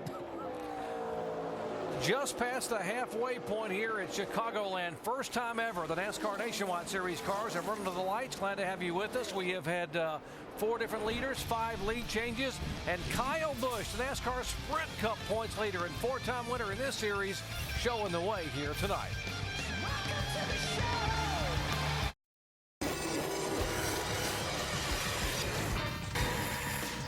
Hello, here's what's happening on SportsCenter right now. I'm Cindy Brunson. Brett Favre is itching to play again, and he's all right with another team not in Wisconsin scratching that itch. Today, Favre asked the Packers for his unconditional release. Remember, he's the NFL's all-time touchdown leader. And the National League's best home team, Chicago, wins again. Aramis Ramirez's 3-run shot in the bottom of the 8th against the Giants, fueling the Cubs' 3-1 victory. Next SportsCenter comes your way tonight, right after the nationwide race, so do stick and stay. ESPN's coverage of the NASCAR Nationwide Series coming to you tonight from the Chicagoland Speedway in Joliet, Illinois. Lights for night racing on for the first time in a beautiful evening for Joe Gibbs Racing. Surprise! They have won 12 of 19 races so far this year in the NASCAR Nationwide Series, and Kyle Busch in the Gibbs 18 is out in front as we are just past the midway point of the race. Why don't we get you up to speed, let you know what's going on in the front runners pit areas. We'll start with the leader and Shannon Spake. Well, that's right, Alan. Kyle Busch certainly looking for a win here tonight. His 18 team will not be competing in the next 3 races. They're going to go ahead and sit out. They run just a partial schedule. But Jason Ratcliffe said even though we run a partial schedule, we're still able to pull all of the information from the 20 team. So even though our notebook may come to the track a little bit weak, we are certainly able to get a lot of info from our teammate. Now, as far as David Reutemann, what a great run for this team here tonight. Jerry Baxter told me that he is so happy with his programs so far this season. He said the way that he judges the season is based on how well they performed instead of last year's season. Basically, he said, we've done better in 4, we've only done worse in 4 races this season compared to our season last year. So he looks at last season and uses that as a basis. Dave? Shannon, Brad Keselowski has not said anything about the race car since the lead was wrestled from him. He did say not cool, which means he might not have liked the way that the lead was wrestled from him. But anyway, he restarted first. He's back to third, riding it out right now. Remember, the car has been very fast all night. Jamie? And behind him, we have not talked about this guy, Greg Biffle, in the hunt. All of a sudden, he started 27th, and he's really benefiting from 3 other teammates in the field. All 4 crew chiefs working together tightly, and he actually has the same exact setup as the 6 cars. So Greg Biffle on the hunt, guys, as this race winds down. The car's getting better. Behind him, Denny Hamlin. He's in a car. I said earlier that Kyle Busch drove the victory in Charlotte. They call it the golden child, only the 2nd time out. It's all good. He said it's just a little loose right now, but nothing he can't handle. He sits in 5th. Dave? The 2-car, Jamie, has been a little loose all evening long, but during that last run, the car really came to him. So they didn't make any changes on that last stop. Changed 4 tires on the car, but didn't make any chassis adjustments. So they feel like they've gotten it right about where they need to be right now on that 2-car. Shannon? Well, Dave, they've really made some major changes on that 29 car here tonight, taking 2 spring rubbers out, a lot of adjustability that they built into that car because Jeff Burton just said he was so tight. Now, guys, this is a very special car for Jeff Burton. That 29 car, that is actually the first car Jeff Burton ever won a race for Richard Childress Racing in the 29. And, of course, that came in 2006 at Dover. Dave? This car was struggling to turn at the hands of Mike Bliss, so they made a track bar adjustment on that last stop. He radioed in about 5 laps ago, as now he's getting pressure from behind again, that car was just a little bit better, but they still could do a little bit more on him. Jamie, here comes the 10 car.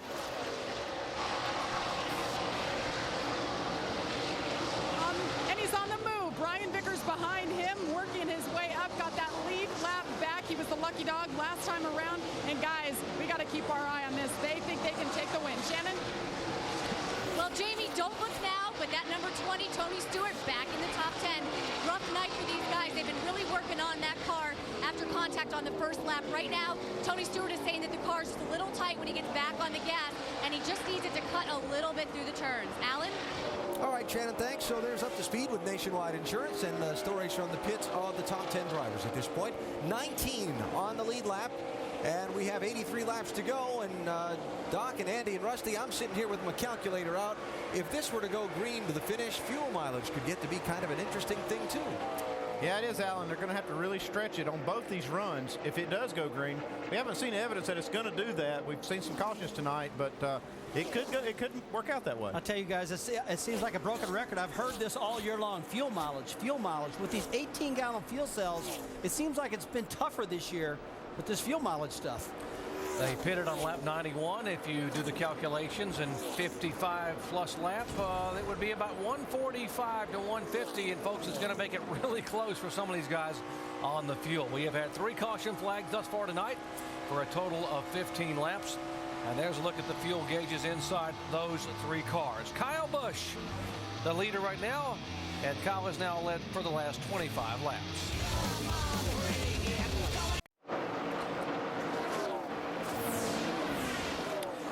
Welcome back to Chicagoland Speedway here in Joliet, Illinois. The NASCAR Nationwide Series at Chicago. Up front, And as you heard, to no one's surprise, it is Kyle Busch, who has now led 15 races this year. He's led the most laps, by the way, in 7 events.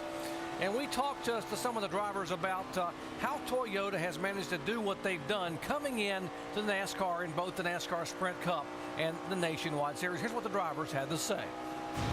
I think it was a strategy on Toyota's part to come in the sport and gain respect.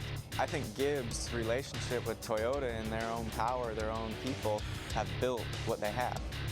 So if someone else would have built that, they could have done it too. You've taken somebody that gained all their knowledge, teamed it up with somebody that already had a tremendous amount of knowledge, and created something that is better than everybody else's. Now, as far as saying, can our Dodges catch up in the Nationwide Series? I don't know if we can. When it's not just one guy, you know, it's everybody that gets in it wins, you know, it's frustrating. Gibbs did nothing wrong. They just stepped up and did everything right. It's up to us to beat them. You get the respect from Joe Gibbs and J.D. Gibbs, the organization. You get the engine genius of one Mark Cronquist, who built great Chevrolets, now doing a great job with the Toyotas, and that's the results, folks. 13 wins. Everybody else combined 6. Shannon? Yeah, you know, I spoke with crew chief Jason Ratcliffe, of course, crew chief for Kyle Busch in that number 18. I asked him about how dominant the Toyotas have been this season. He told me, he said, you know, we weren't exactly a slouch organization last year at Joe Gibbs Racing, but when Toyota came in, it really forced us to take a look at everything about our cars. We took off all of our bodies. We checked them out. We saw what we thought were wrong with them, and we improved on it. Same with the engine. So it really forced this team to look at what they had and improve on every single spot. And that's what he says is the reason that they have been so good this season. Rusty, a lot of people would agree that they believe Toyota is better under the hood. Now, we know they worked really, really hard in the organization with Joe Gibbs. They worked so hard to get an advantage, you know, and what do you do now if you're NASCAR? What do you do? How do you take something away from Toyota, or do you try to help Chevrolet, Dodge, and Ford to level the playing field? Jerry, that's a tough one. It really is. I mean, I'm going to go back a little bit, you know. Yeah, they've done a great job, and look how good this car's handling. This thing is, you can have a lot of power under the hood, and we know they have the most power, but you got to be able to use it. And boy, they're flat using it. This thing's handling good. Look, it's up to NASCAR and their research and development team to find the best thing to do to level the playing field. I'm sure they're working on that now. But it's hard to take away from people. I mean, when Michael Jordan was dominating the NBA here with the Chicago Bulls, just because he had so much talent and ability, you didn't want to put ankle weights on him. He said, you other guys just got to get better. It's the name of the game. That's what you're trying to do. You're trying to be the king of the hill. That's what Joe Gibbs, that's their whole goal. And so is Toyota. These guys are just doing their job and doing it the best or better than anybody else. Well, they have certainly done it here. And Kyle Busch, 12 wins himself across 3 series, 6 in NASCAR Sprint Cup, 4 in Nationwide, and 2 in the Truck Series. There was some debris on the track. You saw the 18 might have gone around a little piece of debris on the racetrack. You saw something flash up there a moment ago when he went by. It's hard to tell what that was. We've seen some of these cars. Might be some of that bare bond, or actually one of the tear-offs. That's a tear-off off of one of the shields, because we are getting into that part of the race where it is getting dark. These guys are pulling that shield tear-off away. I'll guarantee a lot of the teams were hoping that was metal on the racetrack, so they get a caution so this Kyle Busch doesn't overhaul them. Take a look at the temperature here. Yeah, 80 degrees ambient, and now it's 77, but look at that track temp. Yeah, 20 degrees different. That's the big deal right now. These guys are dealing with that, and that changes the balance of the car. A lot of tracks, it can go either way. This track, it seems to have tightened the cars up, and we saw Jeff Burton. He's made multiple changes trying to get his car freed up.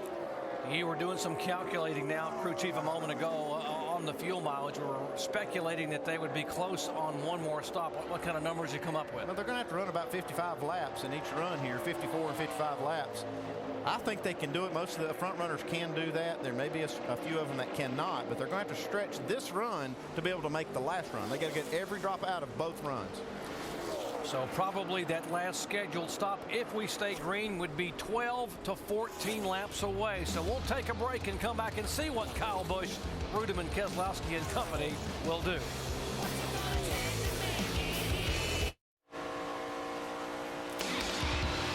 Welcome back to Chicagoland Speedway. NASCAR Now updates tomorrow morning, 10 a.m. Eastern Time on ESPN2. IndyCar action. Marty Reed, Scott Goodyear and company tomorrow from Music City, Nashville, Tennessee, 8 o'clock Eastern Time. NHRA Mopar Mile High Nationals qualifying tomorrow night at 10 o'clock.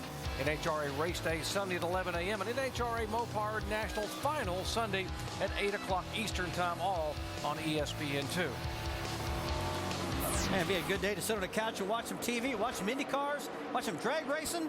A lot of good stuff happening on ESPN. Yeah, the IRL Indy cars put on a great show at Nashville on the concrete there. Should be fun to watch. And a good show here, Kyle Busch. 62 laps to go, and we should be easing in on pit stops here, as Kyle has to fall in back in behind Steve Wallace in 25th position. Elliott Sadler right in front of him right there. Cal's just trying to eat them both up right now. We'll be watching these leaders real close to see who can make it to the end of the race.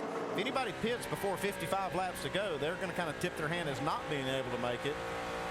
And guys, don't look now. One car that's sneaking around the chicken coop is that 17 car of Matt Kenseth. Even though he's a lap down, he is the first car a lap down, and he's in lucky dog territory. Yeah, one more caution, and Matt Kenseth is going to be back in this race. He's actually running down the 99 car, who's running second.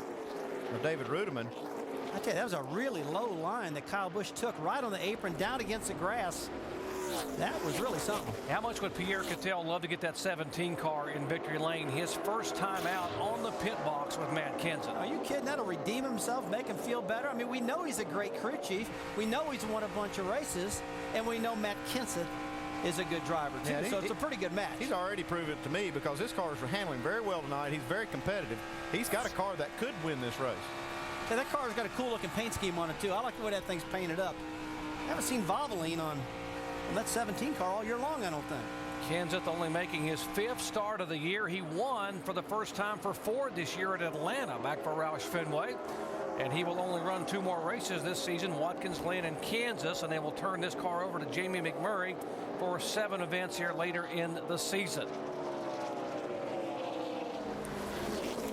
And give a call to 23-year-old Kelly Byers, the Mauston, Wisconsin driver. We talked about how that Matt Kenseth is his hero. Well, right now, Kelly Byers is outrunning Matt Kenseth. The 47 car been flirting with the top 10 all night long, now being shown in 11th position. Well, let me tell you something. He definitely deserves a pat on the back because he's running great. He's kept that thing out of trouble all night long, all the way up to 11th, like you said. He's racing hard there with Mike Bliss. I really like this kid. He's just done a great job, and he does it kind of quietly, almost like Matt, like you said. He's just, these Wisconsin guys must have the same style. No, he's a cool guy. Jamie? Yeah, cool, calm, and collected. His crew chief, Scott Zipadelli, said they've been solid on 1.5-mile tracks all year. They just haven't had a great result. So earlier today, he went over to the Cup Garage and talked to his brother, who's Tony Stewart's crew chief, Greg Zipadelli, and took some notes from him because they've gone to victory lane in the Cup Series 2 times. So you can imagine some of that information maybe help Scott Zipadelli, and they'll get a top 10, top 5 with Kelly Byers. Dave? Jamie, he may be able to get around that one car of Mike Bliss. Mike just radioed in a half a lap ago. Tight. That's what he's been battling all night. That means the car won't turn. He's got to slow it down to get it through the corner there. And Kelly Byers is right on his tail right now. So another good top 10-ish run for the one team, but they can't just keep fighting that tight condition. Both these drivers know, Dave, that fuel window should open next time by. 55 to go. And what do they call that stop when you got to get it done on pit road with the crew members? It's a money stop. And they say, pack it full. Pack it full of fuel. We need all you can get in there. And Vickers, this is the car he set on the pole with, and talking about the 10 car now, and finished 5th at Charlotte. Now, they want to stretch it as far as they can in this run in case they have a green-white checker at the end. They'll have enough fuel to make it. So the further they can stretch this run, the better off they're going to be toward the end of the race. NASCAR's version of overtime. There have been 7 green-white checkers this year. Now crews are starting to climb up on the wall. They know that any time now the fuel window is open, they could make it to the checkered flag, providing we don't have too many other laps. And we got a tricky entrance to pit road. We got the 32 car down pit road, first guy coming in. Denny Hamlin, the first candidate to come in, and got to make sure he doesn't make any mistakes. Jamie. He's got to hit the spot. Like you guys said, money stop, 4 tires, no adjustments. He said if the car was a little loose. Guys, he's looking to get his win here. He's coming off a win from last weekend, but with a different team here tonight. Denny Hamlin, 4 tires. Little slow on that right side, getting around to the left side. For him, they'll have 54 laps laps to go. He's down and away. Not good. Not what they wanted, guys. Still has a long way to go at 45 miles an hour down pit road. And we're watching for the 18 car to make his stop. Typically, though, the Joe Gibbs cars not only are fast, they get great fuel mileage. Yeah, they do. They can stretch a tank of fuel. And the 18 car is, he doesn't look like he's making a move towards pit road. Well, you know, if he pitted right now, he can make it no problem. I mean, 53 to go. I mean, this thing is making some fuel mileage. It's going down the straightaways around a corner so fast. It looks like it's just so friction-free sometimes. They can get better gas mileage by doing it that way. Dario Franchitti on pit road in the 40 car, the Chip Ganassi, Felix Sabata's car. Last time here, he was an IRL champion. He crowned a championship here while winning from the pole.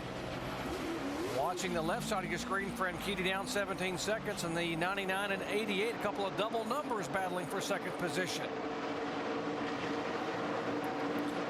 Leader headed down, Kyle Busch. What should be his last stop if we stay green, and Kevin Harvick. You're going to come around the 33. You're going to come around the 33, 3900.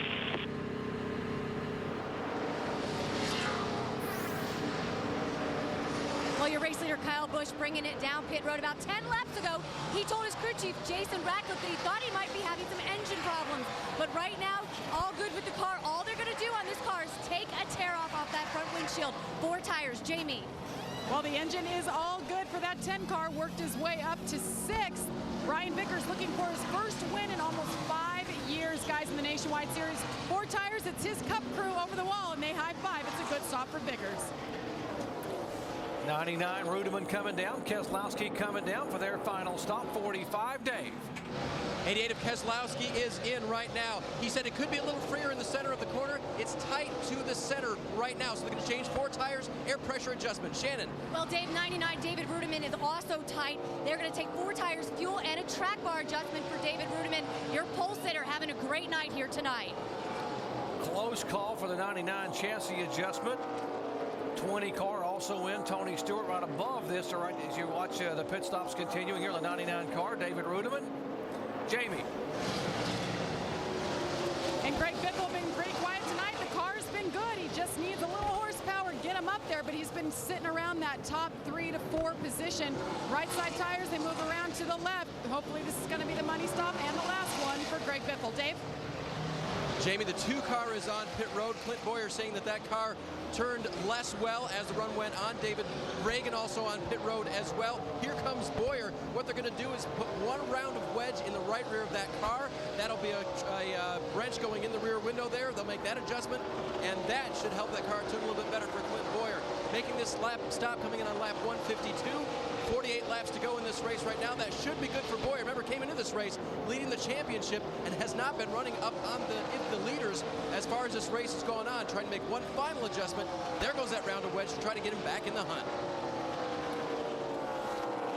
Clint Bowyer, one of the drivers that has not won at Chicagoland Speedway. His only win this year coming at Bristol. Jeff Burton would assume the lead in the 29 car, and now he will come down for what should be his final stop. Pat Smith and company waiting on Burton, the 5-time winner a year ago, still looking for win number 1 here in 2008. Let's go down to Jamie. Kelly Byers in his first full season in the Nationwide Series. He just wants 4 tires. Happy with this car. They're going to try to bring her home top 10. They started 22nd all the way up to 2nd before this stop. Shannon? Well, they've made some major changes on Jeff Burton's number 29 car tonight.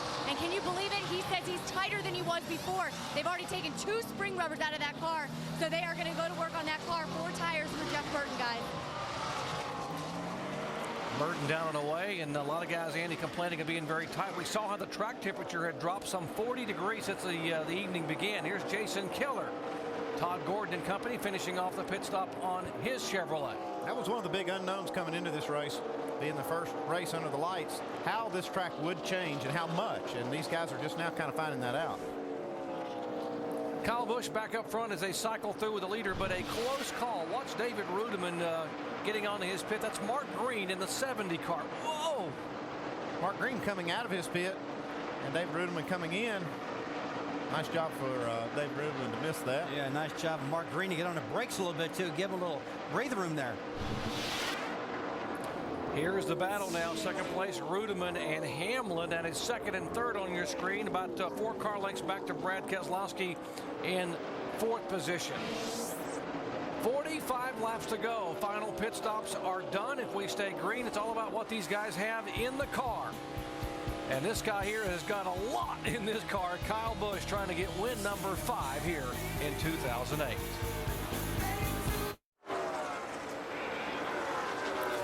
Look at the crowd here at Chicagoland Speedway watching the NASCAR Nationwide Series 300-miler tonight. Chicagoland Speedway selling out its season tickets for tonight, tomorrow night. Be another full house to see the Sprint Cup Series then.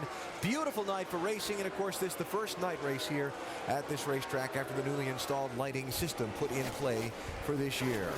Our Holiday Inn Express race summary. Basically, it's been a fairly clean race. The guys that have spent most of the time up front, David Reutemann, Kyle Busch, and Jeff Burton. Reutemann has led the most laps, though Kyle Busch is out in front now. And Brad, after that last set of pit stops, Kyle basically doubled his pleasure. Yeah, he absolutely did. I mean, before he came into the pit stop, he was leading by about 5 seconds.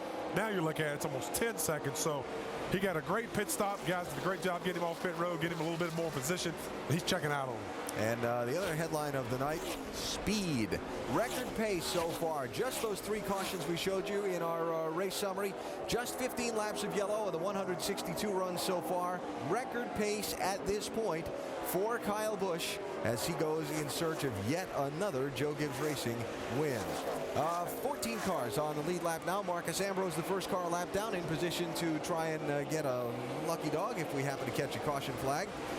Now the question is, do we catch the caution flag, and can anybody catch Kyle Busch as he continues motoring his way toward this the finish of this race? 37 laps to go.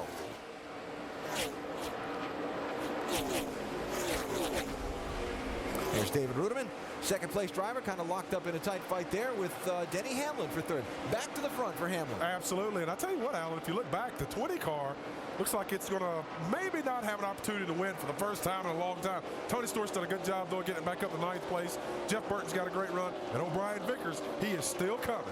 All right, last to perhaps second for Denny Hamlin in that 32 car, Doc. And Alan, don't look now, but that 32 car, the last 4 or 5 laps, is a 1/10 of a second quicker than the leader. Right now he's having to deal with the 99 car for position. But when he had some clear track, he was actually tracking down the 18 car of Kyle Busch. And this team's come a long way this weekend. They had a lot of problems in the first practice with the motor missing. They didn't get a lot of track time trying to fix that. Then qualifying, they had a problem with the right rear shock bolt, kind of interfering with the track bar mount, and didn't get a good qualifying lap. Started in the rear, had to make some changes, and NASCAR made them go to the rear on the start. Moved their way nicely up through the field. I'll tell you, the good thing is he's got a good handling car right now. The bad thing is he's 9.5 seconds behind the leader. Toyota's running 1, 2, 3 right now out there with Kyle Busch, Reutemann, and Hamlin.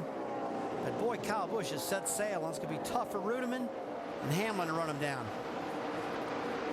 That's Elliott Sadler in the 9 car up high. The Gillette Evernham Motorsports car is Denny Hamlin trying to get beneath the 99 car. If you just joined our coverage, the 99 maybe was the best car here on the racetrack early on. He laid dominant early on, and now he's in jeopardy of losing position. He will lose that spot at the 32. You saw the 99 car throw sparks get into turn 1. There's a big bump right there. Looked like the car bottomed out and upset the thing pretty good. Yeah, but when he hit that bump, like you said, he danced that baby up the racetrack and held on to it. It actually put him up in the second lane. He couldn't pull it back down. He had to stay up there. Good news for Denny Hamlin. Now he's second. The bad news is he's 9.58 seconds behind Kyle Busch. It's a lot of ground to make up. Not a lot of time to do it. Well, you can just physically look at the racetrack and see it's got much faster. I mean, like we said earlier, guys, this is the first time at this track ever that we've run on the track. It's this cool right now. With the lights out, it's just really sped the track up. See now the 88 car, Brad Keselowski catching the 99 car of Reutemann. This is the one-year anniversary, by the way, for Brad Keselowski. Remember, he came here a year ago and had been sitting out 4 weeks after Keith Coleman Racing folded, and Dale Earnhardt Jr. said, I'm going to give you an audition. You're going to run this race and 2 more, see how you do. You might have a chance to get this right. Well, folks, he finished 14th in this race a year ago, and the rest, as they say, is history. Greg Biffle in the 16 car. Let's check in to see what his issues are. Jamie? He definitely is feeling some issues in that car. He came on the radio a couple seconds ago and said, guys, I don't know what you did to this car, but it is so loose, I can barely drive it. The thing is, they didn't make any adjustments. So what do you think, Andy? Bad set of tires here? Well, it definitely it has something to do with the set of tires that's on the car, Jamie. And when Greg Biffle says the car's loose, that baby's loose because he can drive one sideways. Here comes Brad Keselowski on the outside of Reutemann. Battle for third position. More on the 88 with Dave. And when he talked with Pop Suri about coming down for that final pit stop, they talked about having a wedge and an air pressure adjustment. And he got the car looser than he wanted it to be at the start of the run. And so it was very hard to handle for Brad. In fact, he had called for some of those adjustments and told Pops, my bad in calling for that. But he just radioed in right now and said, this car is coming to me, and it's just now that he's been able to ride up to the backside of the 99 car there and challenge Reutemann. So late in the race, that's when it's got to operate. And right now, as he goes underneath Reutemann, working for Keselowski. It makes you wonder if the track changed that much on David Reutemann, or that contact with the wall earlier changed the handling of the car enough that these guys were able to now move by him. Yeah, I tell you what, I just got to believe that the track changed that much, Andy, because I seen him hovering, you know, in the top 3 all day long, and that was not that big of a hit either. I think that maybe got most of that damage on the right rear tire. I'm not for sure. And you saw a wiggle a moment ago with the 88 car. He was on the inside of the 99 and just may have caught the apron going in the corner, and it caused him to bobble and now have to slide back in behind the 99. This is for position. They are chasing the 18 of Kyle Busch. Kyle Busch has led twice for 73 laps, just 28 laps to go here at Chicagoland Speedway.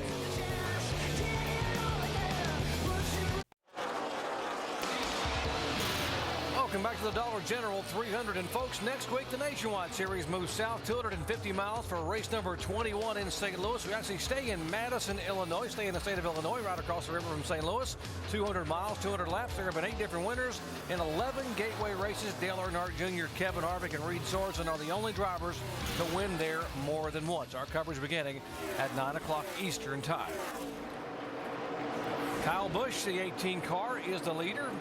He has now led twice for 79 laps. And if you're wondering about the other Joe Gibbs car, what about the car started on the front row, Tony Stewart, who's won 5 times in 7 starts? We thought he might be a major factor.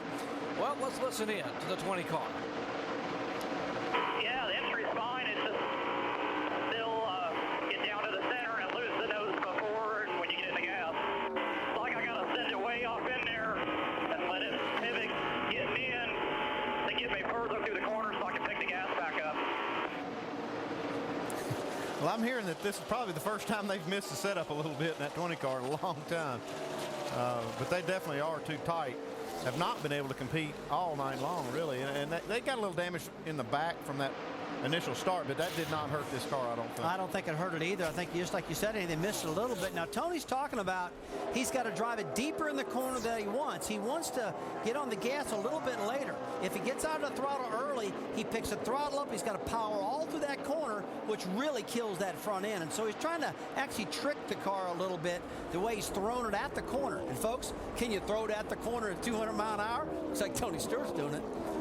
Other Gibbs drivers, Kyle Busch is the leader up here. And by the way, last week, the other Gibbs driver, Denny Hamlin, drove that 20 car to victory in Daytona. A little bit disappointed. He said, it's the last time I'm going to be in the 20 car. So we asked Denny Hamlin, what about not driving the Joe Gibbs equipment? What about driving other Toyotas? Here's what he had to say. Of course, it seems like your chances are always better when you're in one of those Gibbs cars, but I kind of ventured off and went into driving for Todd Braun also, and that presents another challenge. I think it's a lot like what Kevin Harvick decided to do, not running RCR cars, running his own. It was going to be a challenge for him, and it has been, and it's a challenge for me. So until I win one in 32, I won't necessarily think that my career is necessarily complete in the Nationwide Series. Well, that 32 car, by the way, is the one that Kyle Busch won with at Charlotte. It's Braun Motorsports, Todd Braun, and right now, Andy, he is cutting the margin down considerably. He's been knocking 2 3/10 a lap off that lead of Kyle Busch. Now, Kyle Busch can afford to give up some of that lead. He's got a 6.5 second lead now. It was 9.5 second when Denny Hamlin took second spot. I don't know if Denny is actually making a lot of ground or Kyle's giving some of that lead up. Why don't we find out what's going on with the 32 car? Jamie Little standing by with the crew chief, Todd Losey. I'll tell you, if you look at the lap times, he's definitely outrunning Kyle lap by lap. And Todd Losey, crew chief, they haven't worked together since Daytona. So, Todd, we've got about less than 15 laps. Do you guys have enough time to close that gap and maybe get the 18? I don't think so. I think we'd have to get a caution here. And we're catching the 18, but I'm sure he's saving a little bit, just like we are. You know, to try to get a caution at the end and maybe the other race. But, you know, not going to catch him under green here. All right, guys. Well, it's the 18 car. Of course, everybody's scratching their head. They're not going to, count their chickens before they're hatched, right, Doc? He might need a little help. Obviously, Kyle Busch, the 32 car is definitely faster, but you got to wonder how much Kyle Busch is actually pushing the 18 right now. Yeah, we heard Todd Losey say, we're not going to catch him under green. Well, Kyle Busch knows that too. And he might just be saving that car a little bit under this green flag run in case we do get a caution. It gives him just a little bit better tires. His car will be in a little better shape to race that 32 if he has to. So the Kyle saving his equipment while Denny Hamlin has got the tongue hanging out in the front of that 32 car just for all he can get. Digging toward the front, but only 15 laps to go. Denny's going to have a caution, like we said, to catch him and have a shot at winning this thing. When you're sitting there and you're 0.2 of a second faster than he is in Kyle Busch right now, I mean, he's just praying for one, so he gets another shot at it. But I'm usually pretty good at predicting these cautions, but I'm not too good tonight because it's awful quiet out there right now.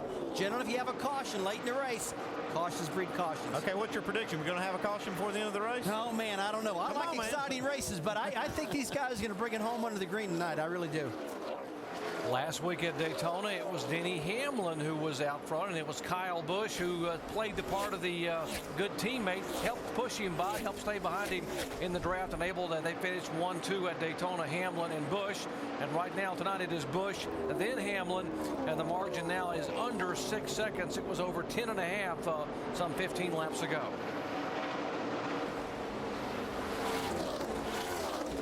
Brian Vickers in that 10 car, he seemed to have one of the better cars in the race. He's moved his way back up into the top 5 after getting that lap back. Actually got 2 laps back. He got 2 laps down. There's the 10 car of Vickers. He came down pit road lap 40, had a vibration, turned out to be a loose left rear wheel, and he got caught speeding on pit road, had to come back down, lost 2 laps, and now has gotten the lucky dog, been able to drive the car back. Great run for Vickers to be shown in 5th position.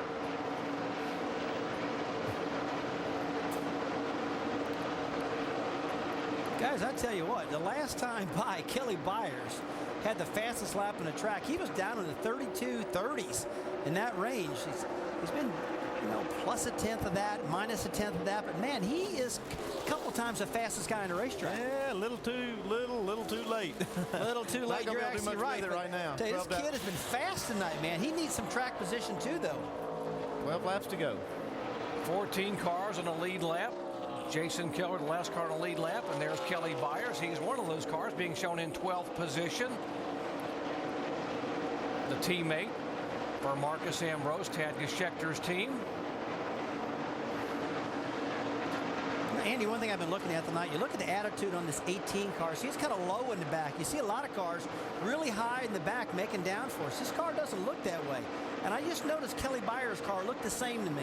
The back's kind of flat, not really jacked up in the back of the car like we see a lot of them. Yeah, well, one of the things with this new engine package is when you have that car up in the back, it does make a lot more downforce, but it makes a lot more drag. And some of these guys have probably been softening these rear springs up just a tad to kind of compensate for that taper spacer they run that knocked about 100 horsepower or so out of them. So, that's one thing maybe that these Gibbs guys caught on too early. 15 of the 19 races thus far this year won by the driver leading with 10 laps to go. And how many times has this been Kyle Busch? How about 4? Could be 5 tonight. He is the leader with 10 to go. We mentioned Kyle Busch, a 12-time winner in NASCAR. He leads the NASCAR Sprint Cup Series with a series-leading 6 victories, including last Saturday night in Daytona, a 4-time winner here in NASCAR Nationwide Series, going for 5 tonight and 2 in the Truck Series. What a year this young man has had.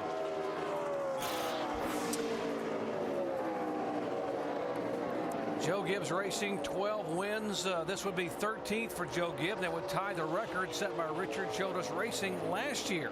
Looks like they're on track to shatter that record. Yeah, they're on track to get beat big time because we're only halfway through the year. And man, these guys have been so strong this year. Just incredible. But right now, 8 laps to go. If we did have a caution flag, it'd be a single file restart, so there wouldn't be no lap cars playing into this thing. It'd be hammered down to get what you can get. Denny Hamlin's knocked that lead down to under 5 seconds. But can't make that up in 8 laps. Not without a yellow. And I just really wonder, like you said earlier, Andy, if Kyle Busch is just kind of playing with him, taking it nice and easy. You can see he's not really solid on that steering wheel. Almost like a Sunday drive out there. Looks like that 20 car. Still got 5 seconds. I'll let you know if he gets to 4. Just like that 20 car has been the last few races, just on a rail. Couple of Toyotas, Kyle Busch, Denny Hamlin, a Chevrolet for Brad Keselowski, then a couple more Toyotas for Vickers and Reutemann. Then the first Ford is Biffle back in 6th spot, and you heard them say earlier, Biffle had a very, very loose race car, doing a heck of a job to hang on in the top 10. Then our points leader, Bowyer, Jeff Burton, the 2 Chevrolet teammates, 7th, 8th, Tony Stewart back in 9th, and Landon Castle, the 19-year-old, in 10th spot. Now 6 laps to go. Man, impressive run. I mean, these guys, every week I say somebody's going to beat these guys, and they just don't seem to do it. I mean, what a dynasty they're creating. Fast car. The next car ahead of Kyle Busch is the 11 car of Jason Keller. He's the last car on the lead lap, running 14th. By the way, Kyle Busch will be on the pole for the NASCAR Sprint Cup event here tomorrow night. They had rained out qualifying, and by virtue of being the points leader, he will start up front alongside Dale Earnhardt Jr. and Jeff Burton and Carl Edwards in row 2. So it could be a pretty good weekend for Kyle Busch here in Chicago. It's just been hot as a $2 pistol this year in every series, whether it's trucks or Nationwide Series or Sprint Cup. He's just the man to beat. And boy, when they boo him, it makes him run faster. He just doesn't care. He gets, you know, a lot of drivers don't like to be booed at all. They want to be cheered. But when you boo this kid, it's like, come on, man, bring it to me. Gives him more energy, it seems like. Yeah, they're starting to cheer him now because the fans are starting to respect his ability as a driver. Speaking of respecting ability, Brad Keselowski doing a great job. But word came out this week, though, that the Navy, the sponsor on the Dale Earnhardt Jr., Rick Hendrick co-owned team, will be leaving the car at the end of 2008. They will not be coming back, so they are currently in a sponsor search for Brad Keselowski, who will run full-time in 2009 and probably also will run a few NASCAR Sprint Cup events. Well, Jerry, I'm sure there's a reason for it, but as good as this kid's been running all year long, I don't understand the reason, that's for sure. 4 laps to go for Kyle Busch. Now 3 laps to go. Just across the line. Like he's just cooling his jets right here. Yeah, he's really pulled the throttles back in this thing right now. Just running 32, 70s, and 80s. We've seen this car get down to the 3190s. It's like if he wants to step on it, he can do it. Last week at Daytona, it was the 100th NASCAR win for Joe Gibbs Racing. That was Denny Hamlin getting it done. Could be 101 in 2 consecutive weeks here. Joe Gibbs Racing, as Kyle Busch is 1 lap away from the checkered flag. They are points leader Clint Bowyer. Right now he's in 7th place, having a good solid run throughout the night. But boy, there's 4 out of the top 5 are Toyotas right now. These guys just been dominant tonight. Back up front. And there's right, man, here it is. There's the white flag for Kyle Busch. Kyle Busch has led twice for 101 laps. Okay, Rusty, we'll give it to you. It went green to the end, just like you predicted. They just weren't close enough, Andy. Usually when you see them side by side beating and banging, you pretty well predict it, but not tonight. Toyota has been the car to beat all year long, specifically Joe Gibbs Racing Toyotas. And coming out of turn 4, Kyle Busch will be the winner here in Windy City. Kyle gets win number 5 in 2008.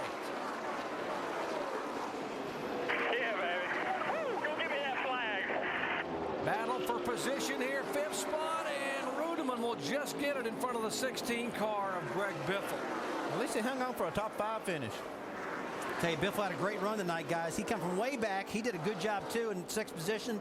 Bowyer, another solid night. But look at, I tell you, Kyle Busch, just unbelievable this year. By the way, the final margin for Denny Hamlin, only 3 seconds, folks. He cut 7.5 seconds off the margin in the final 35 laps. Let's go down to Shannon. Well, I'm here with Jason Ratcliffe, an elated Jason Ratcliffe. A new car. You guys worked so hard on getting this car just right. How much work did it take to get to victory lane?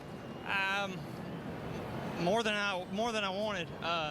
Yeah, like you said, it's a new car. I had to work some bugs out of it yesterday in the first practice. Didn't get a second practice because it rained. Had to throw some stuff at it this morning based off what our 20 team learned. But it wasn't right at the start of this thing. It wasn't where we needed to be. We had maybe a top 7 car, and Kyle and I just kept communicating. The team kept doing a good job on pit road, and we finally got this Z-Line Toyota where it needed to be. Bring on the checker flag, and you feel that? That's the favor of the Lord raining down on us right now. All right, well, I'm going to let Jason Ratcliffe get to victory lane so we can get some Gatorade rain on him. Thanks, Shannon. A record-tying 13th win here in 2008 for Joe Gibbs Racing and Kyle Busch. Listen to this crowd. They are cheering the talented young driver from Las Vegas, and we'll talk to him when we come back.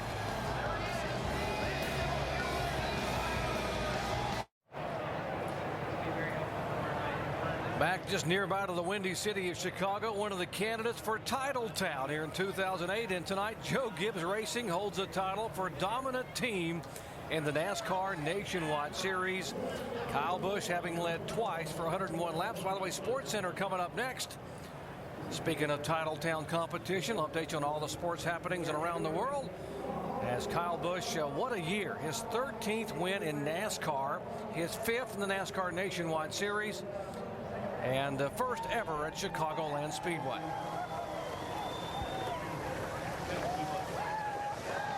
Let's go down to Shannon Spade. Well, Doc, this is a familiar sight. Kyle Busch in victory lane here in the Nationwide Series, driving that number 18 car to victory lane. Kyle, what a tremendous season. I've got to ask you, what does it feel like to be Kyle Busch right now?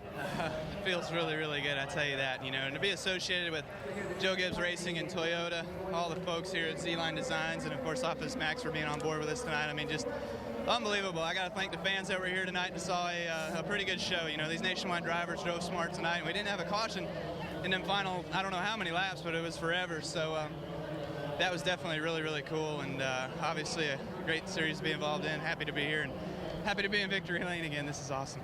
Now, it's the first night race here at Chicago. You're going to do it all again tomorrow. Did you learn anything out there that can help you in the Cup race? To be honest with you, I actually learned a new line. Brad KESELOWSKI, when he drove by me in the beginning of the race, they're supposed to be learning from us, but I did learn something from him tonight. So, you know, we had a good car in the beginning of the race. We were just real tight, and we made some adjustments to it. I don't know how many rounds we went in the rear window, but we did some of that. We did some air pressures, and this thing just showed up and came to life all of a sudden, and we got it out front and kind of took off there. But just a special night for us. Got to thank all the guys at the chassis shop, body shop, engine shop, everybody at Joe Gibbs Racing, and all the engineers and everybody, and you know, all the machinists too. Well, you go celebrate with your team. Congratulations. Kyle Busch in victory lane. Doc?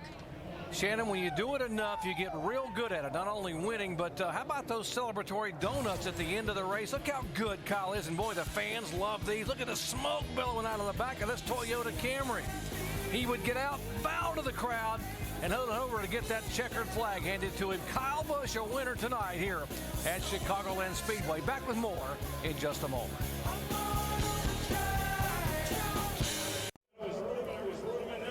Celebration ongoing in victory lane here at Chicagoland Speedway. Kyle Busch has done it, winning for the 5th time in 2008. As for the runner-up, well, if this is the best you can do, I guess it's okay. How about that for Denny Hamlin? First, second, and guess what tonight, folks? He finished second. Let's go down and visit with Denny Hamlin. Another great performance tonight. What an impressive effort there, Denny Hamlin. Of course, normally teammates at JGR with Kyle Busch, but you came on the radio when he went across the checker flag and you said, he's lucky. Why? He's lucky. We were coming there. Came from a long way back. Just as soon as we got the guys, you know, they we were kind of running the line and it just killed lap time. So we weren't able to make up as much time as we liked, but it was a great effort by the Haas Avocados from Mexico car, and this wasn't a JGR car, but we had the fastest car on the track today, so they got to find something else to complain about. Very impressive run, of course, started 43rd all the way up to second place. Impressive. Doc? Impressive indeed, and just looking at that record, alternating wins and second place finishes, I mean, and it wasn't a Joe Gibbs racing car, it was a Braun car, another tough Toyota, and Kyle Busch celebrating in victory lane. And we talked about at the beginning of the night, Brad Keselowski wasn't feeling well, had lost his voice. He's trying to get his win back. We'll talk to him when we come back in just a moment to Chicagoland. Stay with us.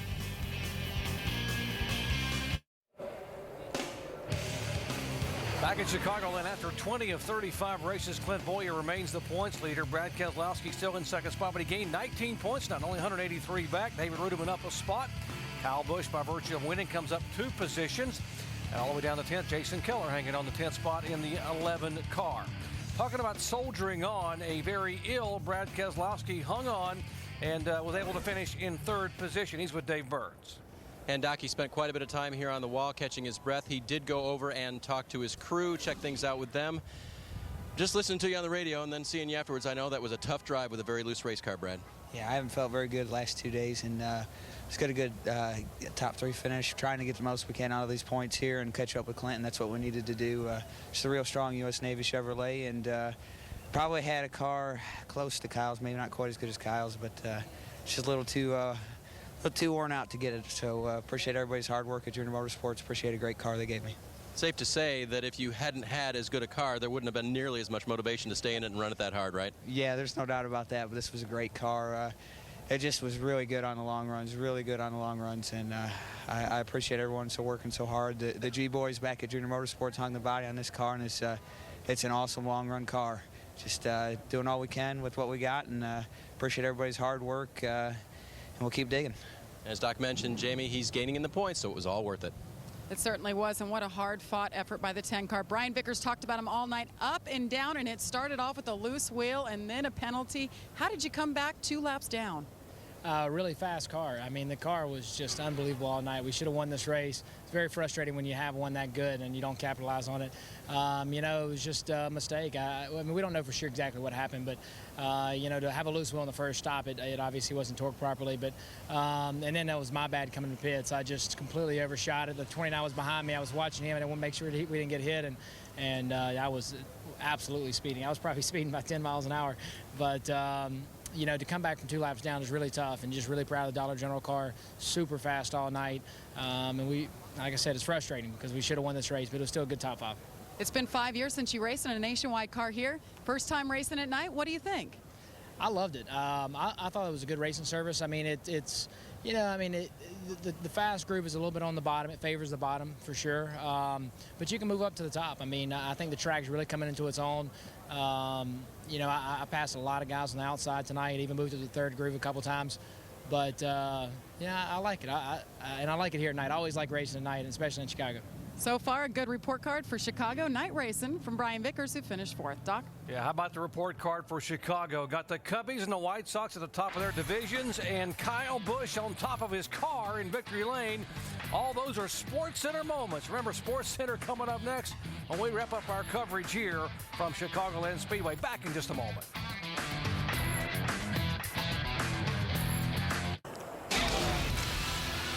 Our coverage of the NASCAR Nationwide Series at Chicago has been brought to you by Aaron's. With over 1,500 stores nationwide, everyone is a lucky dog at Aaron's. And by Toyota, moving forward. Coming up next, Sports Center. How about Brett Favre's return? Ryan Howard homers again, and Josh Hamilton 93 ribbies before the All-Star break. Those stories and more coming up next at Sports Center following our conclusion of coverage here at Chicagoland Speedway. Let's go down to Dave. David Reutemann with another top 5 finish this year. That's the 7th on the season, but I know for you, David, you're wishing it could have been so much more after leading 83 laps. Yeah, it felt like it should have been anyway. We had a great Airstream machine early on, and we just seemed to be about one adjustment away from the middle point of the race on. Jerry Baxter took a pretty big swipe at the end there to try to make it better, and just car didn't react like we needed it to. So Just pretty disappointed to run that well and ended up fifth. I mean, it's a good top five, but I guess it's not a bad day when you're disappointed to be in the top five. Does it tell you that chassis-wise, motor-wise, you're on par with the other Toyotas, and it's just a setup thing or an adjustment thing away? Yeah, I mean, we just their cars work better than ours tonight, and our cars work better than theirs at the beginning. So, we just got to reach that happy medium and keep our stuff good the whole race, and we just got beat tonight. So. That's just the way this deal goes, but I'm proud of my guys. Got a great team. I got to thank Aaron's again for all the support they give us, and we'll be back next week. All right, next week is St. Louis, Shannon. Well, Dave, there's some activity going on right now in the garage area. NASCAR is going to take 9 engines out of these cars. Back here, you can see the number 9 car right here. They're going to take those engines back to the R&D Center in Charlotte, and they are going to dyno those engines. So right now, 9 nationwide cars are being pulled back into the garage where NASCAR is going to remove those engines and take them with them. Doc? Shannon, we talked about how Toyota's dominated the year, and NASCAR said, we're going to find out exactly what's going on. Apparently, that's what they're doing, Rusty. Well, they're going to take all the engines out, like they said, dyno them, and I bet they're going to do something this week. I don't think they're going to let this linger on. I believe they're going to try to level this playing field pretty quick, Jared. Well, it depends on what they find when they do dyno these engines. They've got a great facility, a very scientific way of checking these engines, put them on the dyno, and then they'll see what really is out there. A lot of talk, but this will just kind of tell everybody what the real deal is. Now, Dodge and Ford don't have anything else they can go with right now. Chevy has the R07 that could be available probably, and I guess they would make that move maybe in 09, but I guess the only option is maybe to do something with Toyota if they do indeed have an advantage. I'll be surprised if they do that, because that's singling out somebody, and NASCAR's never done that. The other guys will just have to go to work. They may give them some more tools to get the job done, but I think the other guys are going to have to work on it. I've seen a lot of firsts this year, though, so don't be surprised. I mean, things can happen in this sport. 9 engines, that's unprecedented. I've never seen them take 9 engines out of a car and take them to R&D. They're pretty serious about this, guys. Toyota domination again. 4 of the top 5 finishes are Toyota. Of course, there's one of the cars that's dominated a year. 5 wins this season. 9 wins in that season 5 times with Tony Stewart. So Toyota, now NASCAR's looking. They're going to see what they can find with all the manufacturers in the garage area. Those cars headed back to the R&D Center this week. Alan? All right, Doc. Well, Robin Pemberton, NASCAR's Vice President of Competition, told us earlier tonight they had one more evaluation to do. That evaluation is underway, and we'll see what happens here over these next couple of weeks where rules are concerned in this nationwide series. Brad, I don't know how many more superlatives we can pile on top of Joe Gibbs Racing, but this year, right now, Joe Gibbs Racing is 13 for 20 in this nationwide series. That's just about unheard of. It's just dominance. That's all there is to it. They've run well everywhere we've been each week. They're very consistent. They've done a great job. All you can do is pat them on the back. Everyone else, they just have to pick their games up and catch up. Shannon asked Kyle Busch in Victory Lane what it was like to be him right now. Let's see. In the Nationwide Series this year, his 5th win. He's on top of the Sprint Cup Series championship standings. Kyle Busch is just plain out having fun. He's just whooping folks. Just whooping them. I'm telling you what. Hey, we need to give a shout out to Landon Castle, though. He had a good run tonight, finished in 10th, kept that race car clean, did a good job. Young man learned a lot tonight. In Chicago, got to pick your guy and stay with it. I'll bet a few more people pick Kyle Busch for tomorrow night. I'm on that Kyle Busch bandwagon. I'll bet you are. All right, don't forget, next weekend, the NASCAR Nationwide Series is at Gateway International Raceway in St. Louis, ESPN2. Coverage starting with NASCAR Countdown at 9 Eastern Time. Sports Center is coming up next. Check out the baseball, the Brett Favre story, and all the rest. That is on the way. So Kyle Busch started 10th tonight, took the lead just after pit stops at lap 95, led the rest of the way to score the win. Kyle Busch, your winner tonight in Chicagoland.